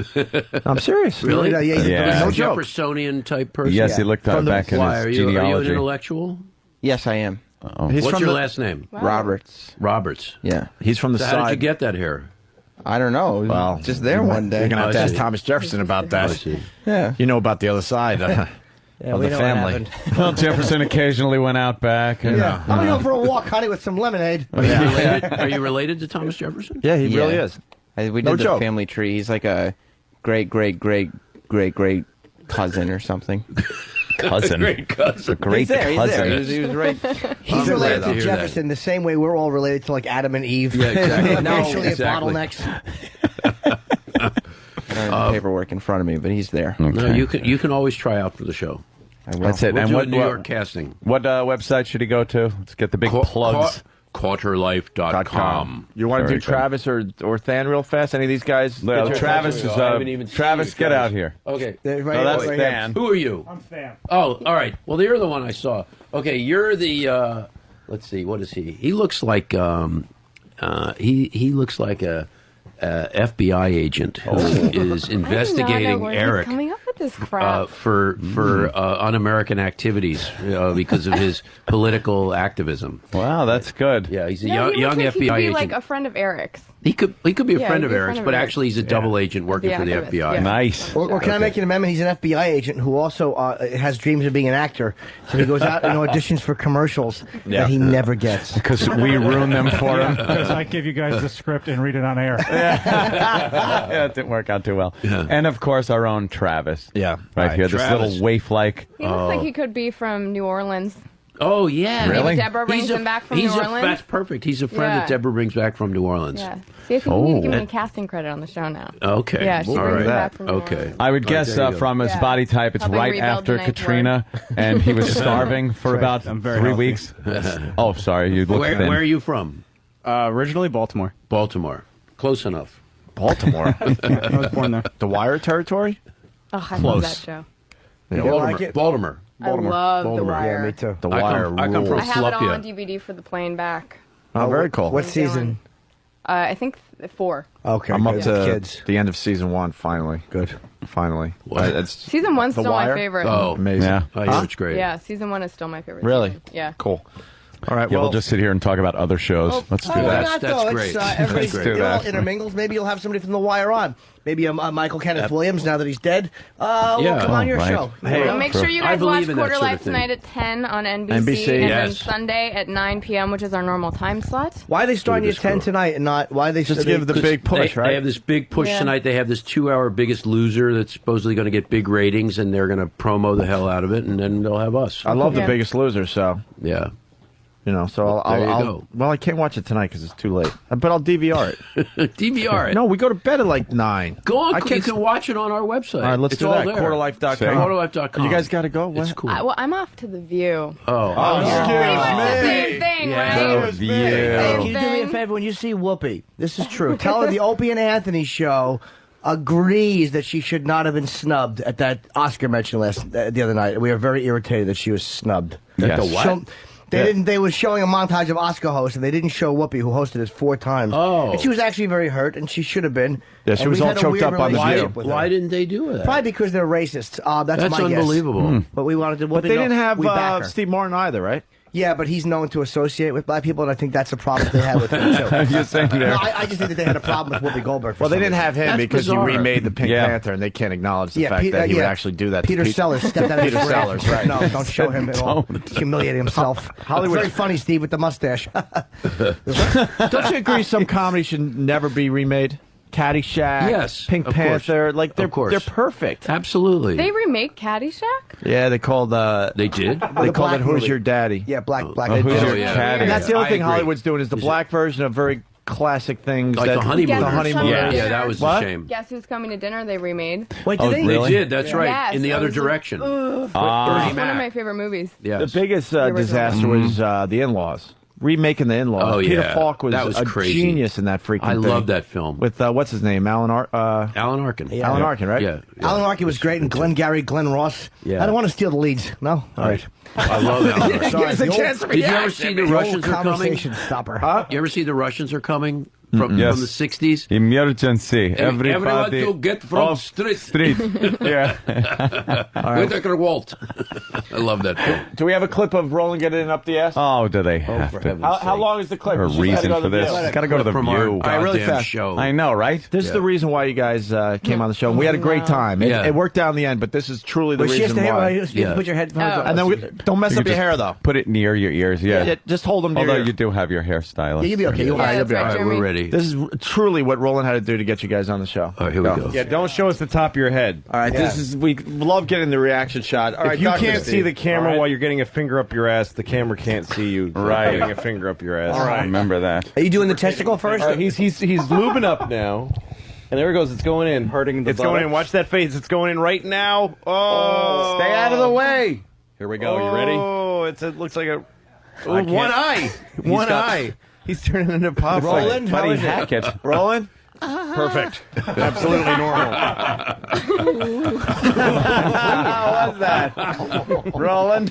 It was the most awkward thing ever. I'm going to take a shower. His ass is a little big, so I could only get in about one knuckle. Oh, wow. But it was enough, and I've got long fingers, but it was enough to feel you got a totally normal prostate. There you go. And it was a real doctor, by the way. Yeah. So real doctor. I hope so. No, it actually wasn't. It was the guy that played Trapper John. We had Wayne Rogers in. It's There all you on go. the up and up that exam. So On the up and Yeah. in. All right, well, thank you. quarter life. Yes. Yeah, Thank you. she's gonna leave on that note. She'll never be back. Quarter unfortunately, Life but- tonight, 10 o'clock, 10 o'clock. NBC. And then when is the new time? You can go to quarterlife. Sunday. Sundays Sundays at at 9. 9. Sundays Okay. at 9 for another 5 weeks. So you guys were fun, man. I'm happy you came in. Absolutely. Hey guys, Sure, thank you. yeah. You're terrific. Yeah. Thanks a lot. Thank you. Marshall Thank you. Herskovitz Herskovitz. and Bitsy Tulloch. Tulloch. Tulloch, sorry, from Yes. Quarter Life. Great. Thanks, guys. Thank you. Thanks. All right, quick Take break. care. And Bye, we'll guys. continue. I know I speak like an idiot. Do you? It's all about me. Is it? I was assaulted. Were you? We're brilliant broadcasters. Are we? You are out of your mind. Am I? Oh, that sounds real good. Does it? I'm thrilled. I'm excited. Am I? I thought I heard Negro. Did you? It's the Opie and Anthony Show. Is it?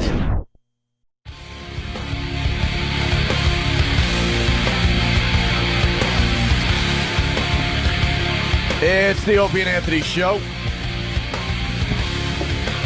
Wow. We got to head out soon.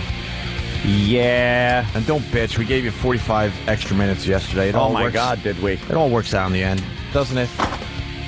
Yeah. It's like, an average on the week, I would say. Oh my God, did I just ask a question? Opie asked, does it work out in the end? Does it? Black CC, Black CC, Oh, copy, oh. paste, copy, paste, Oh, copy, Jesus. paste. Let's put a poll up. What do you think? Does forget it about the work out poll. in the end? Oh my God. Don't forget about the poll, of course. We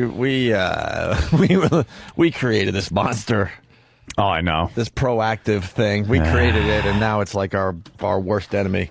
Is it their worst? All right. Copy paste.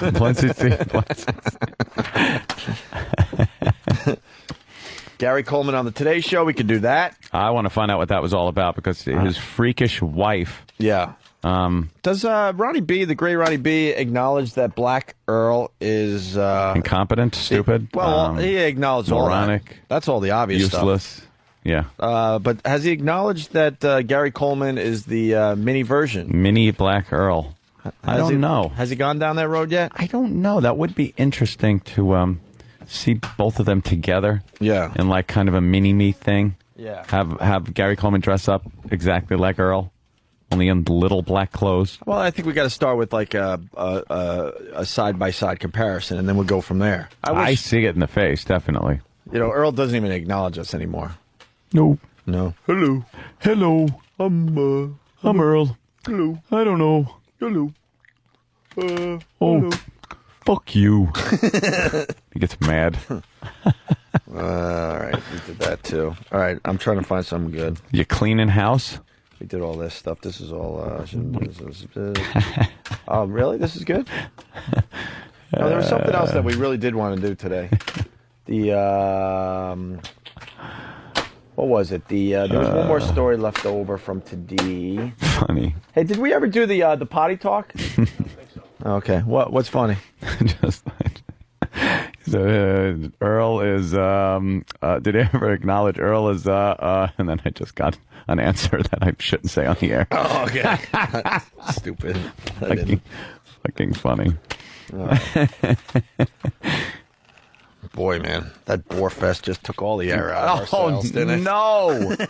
I'm full of piss and vinegar here, ready to roll. Oh, my God. Who gives a shit about your show? Oh, my God. No, don't say that. What? I like them. I thought they were okay. I'm just joking. Just trying to make everyone uncomfortable. He was cool as hell, pretty man. Cool. I like that guy. Yeah, bullshit. Fuck this. Yeah, he understood the whole thing. Yeah. There's a look with Hollywood girls. Isn't there a look with girls that are on TV? They all look like they've been pink socked. No. They got these eyes like this, like, whoa, that wasn't supposed to go in there. Think about that the next time you see a Hollywood actress. When you see a Hollywood actress you see too much live, of the whites of their eyes, which means something went in the back they're door. crazy. Unexpectedly. Or something went out. Yeah. No, there's like something kind of, I don't know what it is. Like, I guess it's the stylists and hair people and all that, makeup and crap. They kind of have that look that you kind of know they're Hollywood. I don't know. I don't know how to put it. What do you want us to do? 15 minutes on that? Jesus. Right when I was saying it, I was like, why the fuck? It doesn't matter. Yeah, Anthony, I agree with you. Hey, if you agree with me, give us a call here at the station. We'll let you. How many times does one of us start down one of these roads and you're thinking to yourself, what the fuck are we supposed to do with that? Oh, every day. Like what kind of fodder was that? You ever notice when you get a book? I mean, sometimes the glue in the binding, it's not as gluey, quote unquote, as other books you've had. Your thoughts, callers? Go. Yeah. Have fun at that movie today, man. That's supposed to be a big... Hey, why aren't you going? Why am I not going? Yeah. I don't feel like seeing it. Why? 'Cause I don't feel like seeing it. That's why. We don't feel like seeing it? I'm not going to. Well, you know something? You want to not show up? You want to out of principle, if Jim Norton doesn't show up, then I'm not showing up. Stop. I'll kill you. I'll kill you. I'll kill you. I'll kill you. You agreed to this one. I certainly There might did. be some beautiful girls there. Beautiful girls. I'm going for a movie. Are you bringing someone? No, I'm not bringing anybody. Are you? A boy or a girl? I'm bringing my girl. You are? Yeah. Bringing Lindsay? Let's double date. Can she sit in the middle? So I have someone to talk to. Oh, yeah, of course. I'm bringing my fucking Cialis heart on and my corduroys while my girlfriend sleeps. That's a bad combo, a hard on and corduroys, man. Oh, that's wonderful. I remember those days from fucking from high school, right? See the thing moving across like a snake eating a mouse. Just chasing it. Just go from side to side as you're walking down the hallway. All right, why don't we do this? Go-to material, it's called. News anchor flubs. The store took more than a year to build and has more than 200,000 square feet, and it employs more than 400 employees. Reporting live from the newest Walmart in the Shreve City Shopping Center, Jonathan McCall, KSLA News 12. All right, be careful with that one. That's one of those words you don't want to mispronounce. Don't want to fuck up. Oops. Accidentally, Jonathan. Thank you. We'd like to pass this along. Don't forget to join us. Yeah, you filled in the gap. I know you got the joke. Don't forget to join us this Friday. Thanks for fucking pointing it out, douchebag. No, let it go. He barely said shit. He did say shit. He did, you think? Abso-fucking-lutely. Yeah. That was pretty funny, though. Yeah. And then the guy's got to point out that he said shit. Because he's veteran news anchor dude, and he's hoping to be discovered by a bigger city. That's cute. And he had but we don't tolerate that here in Kansas City, Missouri. Yes, we have here on the number 2, the number baby cunt, the number 2 train. Jesus. Did I say baby cunt? Oh, you got to watch that word because sometimes it'll slip out. Baby cunt. Hey, what is this thing about Kansas City? Opie was saying off the air about Voss's shows. I don't know, Jimmy. We're looking into it, but I don't want to say anything just in case it's not true, because then that'll mess everybody up, and then they're going to not show it when they whatever. We're getting to the bottom of something. Okay. Hey, Ope, what happened to the code for the shit products versus the good ones you guys promote? We really want to come up with some kind of code word that we kind of slip in very subtly, where people know that we pretty much have a gun to our head and we have to promote something we really don't want to promote because they got a nice buy. A secret message. Yeah, it's called a buy in the biz. Yeah. They got a nice buy, so have Opie and Anthony talk about this product. How about hunk of shit? We slip that into the copy somehow. That's a little too veiled. No one will get it. Is it? How about this? Hullabaloo. The word hullabaloo. Hullabaloo. I'm working on a new bit. It's a very simple one. I shouldn't give it too much credence, but I want to ask every person that comes in now when they're in a movie if they're hoping for an Oscar nomination. No matter what the movie is? Oh, yeah. Even the worst movie? When it's obviously a Hollywood, one of those crappy Hollywood comedies and all that. How about this? How about we all have one question we ask every single person? Mine's going to be that. Or how about you also say that you've heard rumors, you've heard there's been talk of a possible Golden Globe or something? Like people are saying Golden Globe? Oscar is crazy. How about, Golden Globe? Yeah, but you say you heard it, and let's see how many of these idiots are actually like, well, it was really a good role for me. If, the people like it. No, stupid. Yeah. Code word, this is fabulous. Fast Freddy. Can't say fabulous. All right, so that's your question. Hold on. It's fabulous. Your question is, you're hoping for an Oscar? Mm-hmm. Mm-hmm. What's your question? Let's see. The movie, they sit down. I go, are you hoping? I have nothing. Hoping for a sequel. That's a good one. Okay. Did someone come up with that? I don't hoping for a sequel. No, I don't think. I think I finally came up with something on my own. Awesome. I got a question. Mark the day. Yes. So, you ever laid down with a colored?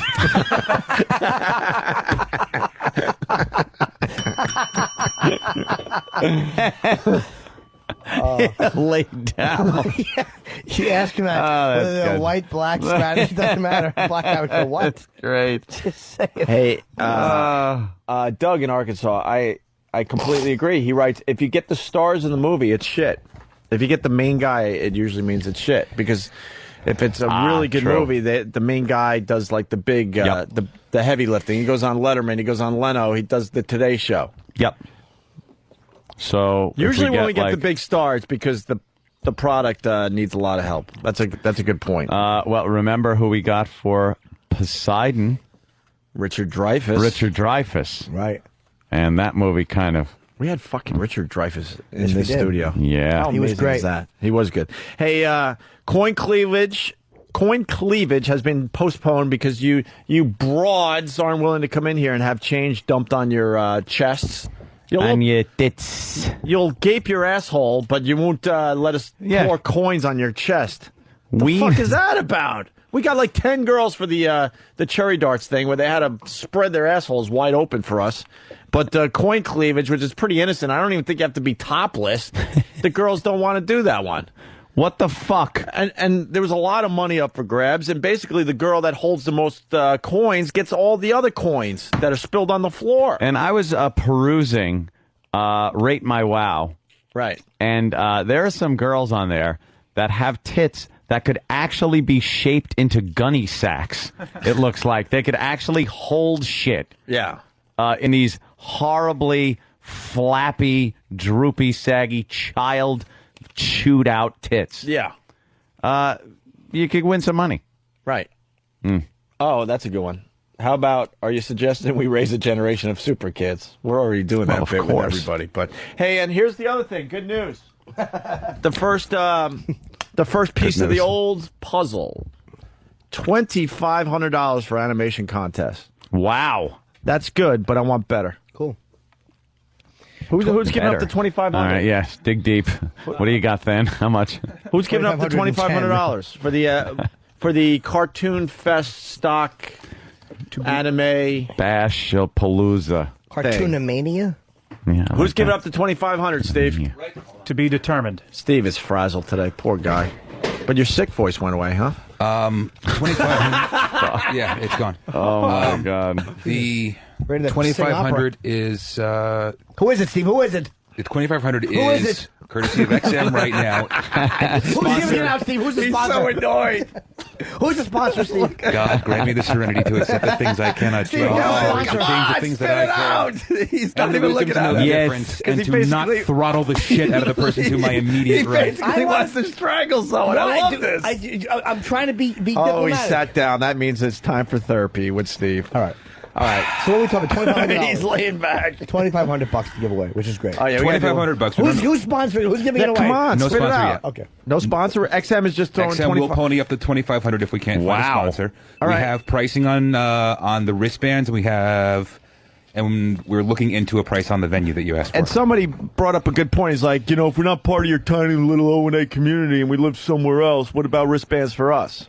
So somehow we'll, maybe mail some wristbands to some other folks or something if we can. We got to figure it out. We can. We'll figure it all out. This is in its early stages, but we're very excited about this animation contest. We got $2,500. I want the prize money up to at least 5 G's there, Steve, and I want other things possibly in there. I want to give out a lot of prizes. I want this to be an extravaganza. We're not calling it an extravaganza, but we want it to be an extravaganza. And what kind of venues are we looking at?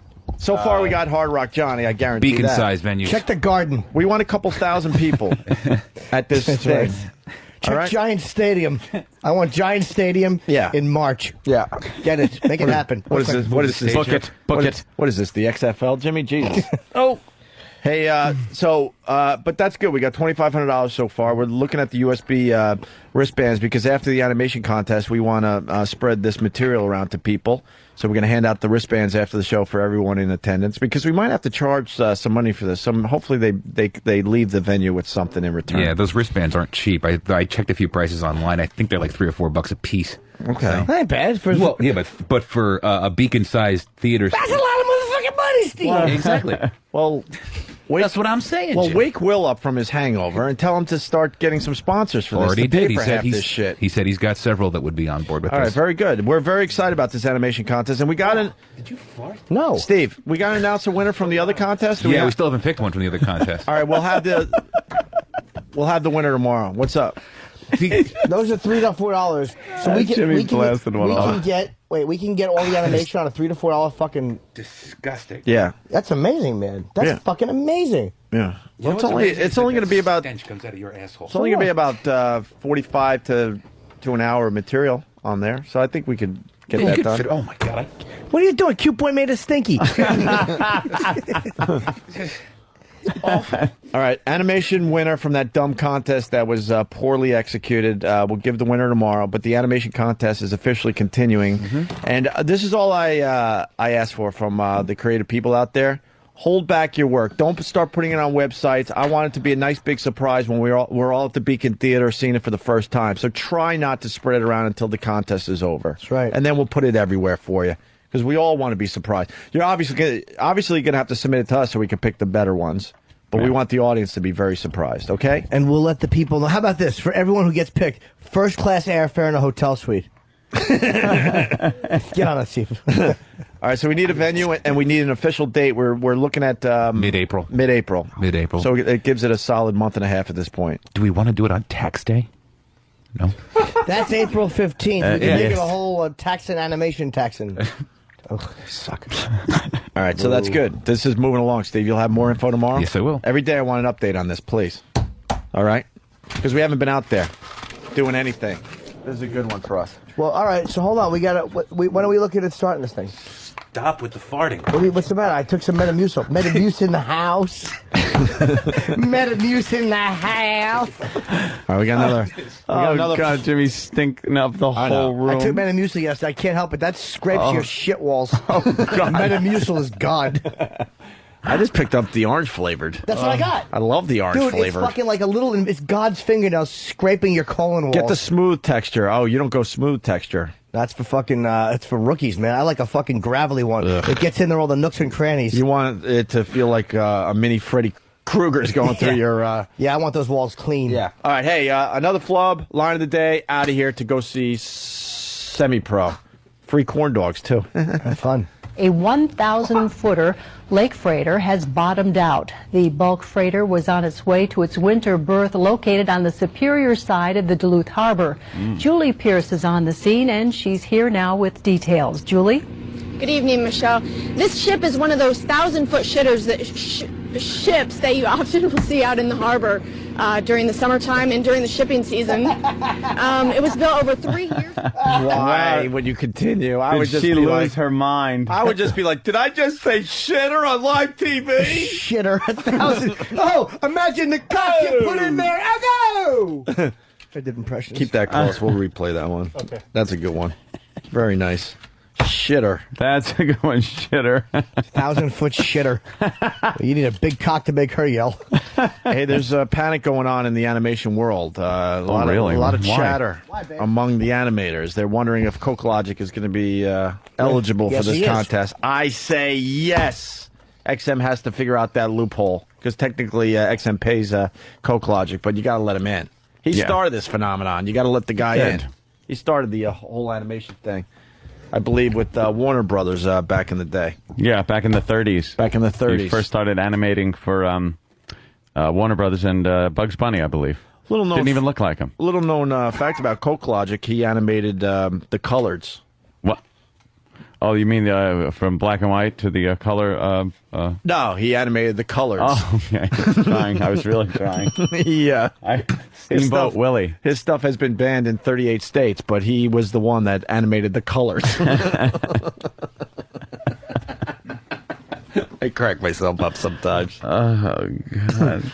Line of the day is brought to you by some fucking website. No. What? They tell you which one. Oh. The boys, Dan. Well, we're just straight in the shitter. Let's go to a runner-up line of the day. Now, we do have a spokesman from an American Airlines statement from an American Airlines spokesman who told... Does she just come popping out of the baggage thing? Oh, God. Like, how do they do that? Oh, that would be horrible. The family's crying as thud. You have to look outside the plane window and see her being offloaded roughly. Samsonite thrown on her. Still in the sitting position. That's terrible. Is that our body? Check the tag. That was nice. We all had a little piece of that. Yeah. Remember when it used to be line of the day? Yeah. Really. Now it's just replay part of the show of the day. Thingy. Here comes 20 minutes of the day. 20 minutes of the... Thank you, website that is promoting line of the day. That's good, right? No. Why is that bad? There's so many websites, Opie. Well, pick one. My personal favorite, ski@coloradonow.com. Really? Yeah. Who are they? Fucking suck up. Yeah. Brown nose! Contract honorer.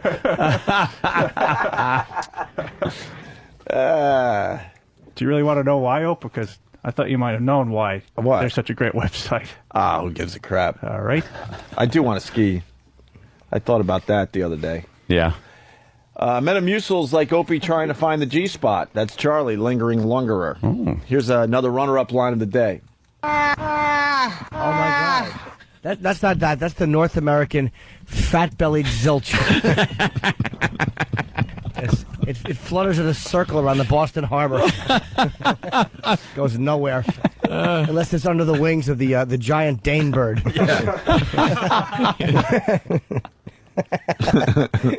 For those of you that may have missed it, that was Bob Kelly. I was of course. We didn't do much on Anthony's prom date today. I'm a little bummed about that. That's all right, we'll get to it tomorrow. Can we get a hotline set up so the girls could call and maybe promote themselves and all that? I don't want to ask Steve because he looks like he's going to fall down any moment at this point. Well, what if we had a special phone line? The girls call. Could they just use the FU line?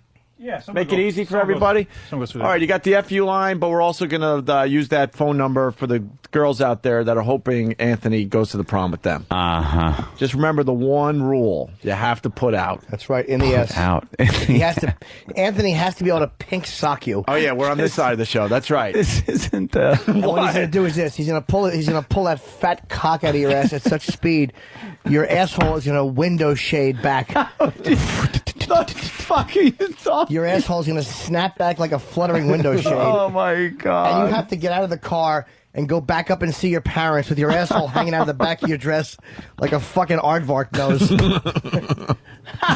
Yeah, like an anteater's in the back of your fucking dress. It's the only stipulation for the contest. That's all we ask, right? A bleeding fucking pink anteater nose.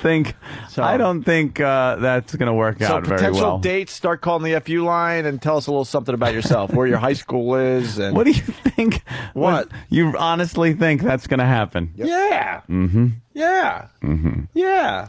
All right. Oh, right. Something about lines skiing. of the day. This website's. I figured this much out about this SkiColoradoNow.com. Yeah. It's. I believe it's a skiing website. Yeah. All right. Yeah. All right. Good.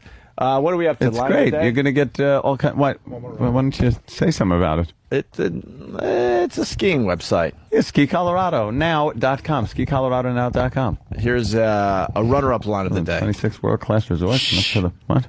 We shot it in London and on this island called the Isle of Man, where I was the only black man on the island. Really? Why is that? Yeah, it was. I don't know. I mean, it was kind of crazy. I walked down the street and people would look at me like a unicorn. You know what? I hate the Opie and Anthony from 2 hours ago. Why? Oh, if I could go back, I'd punch certainly myself in the face. I would have punched me for not saying we all had what I wanted to say. Exactly. Opie and Anthony from 2 hours ago, they suck. Because the joke was, what's the name of the place? Yes, Jim Norton should have said, well, how would one get tickets for this island called Utopia? I was going to say Paradise. But I didn't. But I didn't either. I just did a weak DreamWorks joke. Oh. It was a unicorn. Yeah. Wow, yeah. That one flopped. I'm a unicorn ball is what I am. The best we came up with was, why is that? Why is that? Hopefully you'll make the funny black joke, because we're too scared to do it ourselves. Instead of, what a wonderful place this island is. Right. Yes. Sergeant G from Iraq. Ope. I'm sure you need a hotline dedicated entirely to teens that want to get their assholes deep dick by Anthony on prom night. I think this bit has potential. I really do. It does not. I really do. You're probably just safe giving out your home number. 1-800-ASS-FUCK. That's 7 letters. Oh, my God. Brian from St. Louis. I apologize to the ladies in advance, but Brian writes, Ant's gonna cunt punch some chick with his large Italian sausage. You motherfuckers. Holy shit.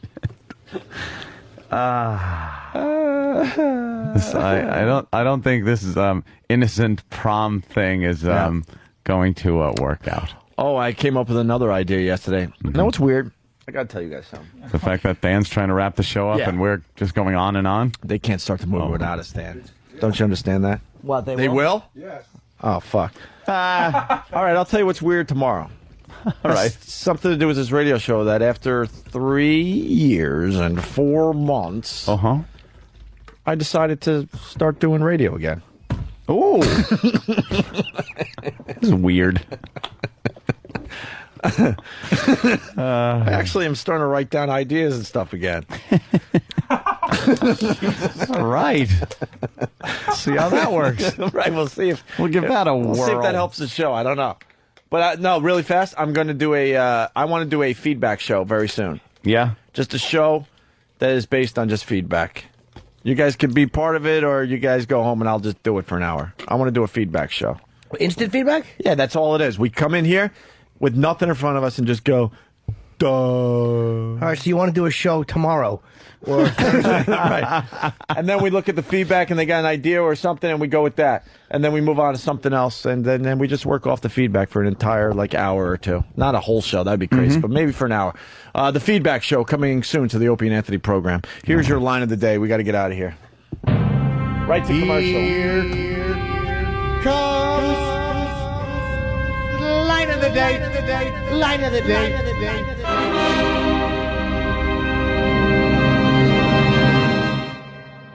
He's suffering from a... I took a lozenge. He's suffering from a dented tonsil. Is that it? That's right. I had a hip in each hand. I couldn't control it. 2015. Wow, this is radio at its most fascinating. It's the Opie and Anthony Show. This is the worst radio I've ever heard. On and on and on and on and on. It's fucking boring. It's hard to be a good listener in general, but to try to listen to this... You're better off jerking up into a napkin and crying yourself to sleep. Trust me, kid.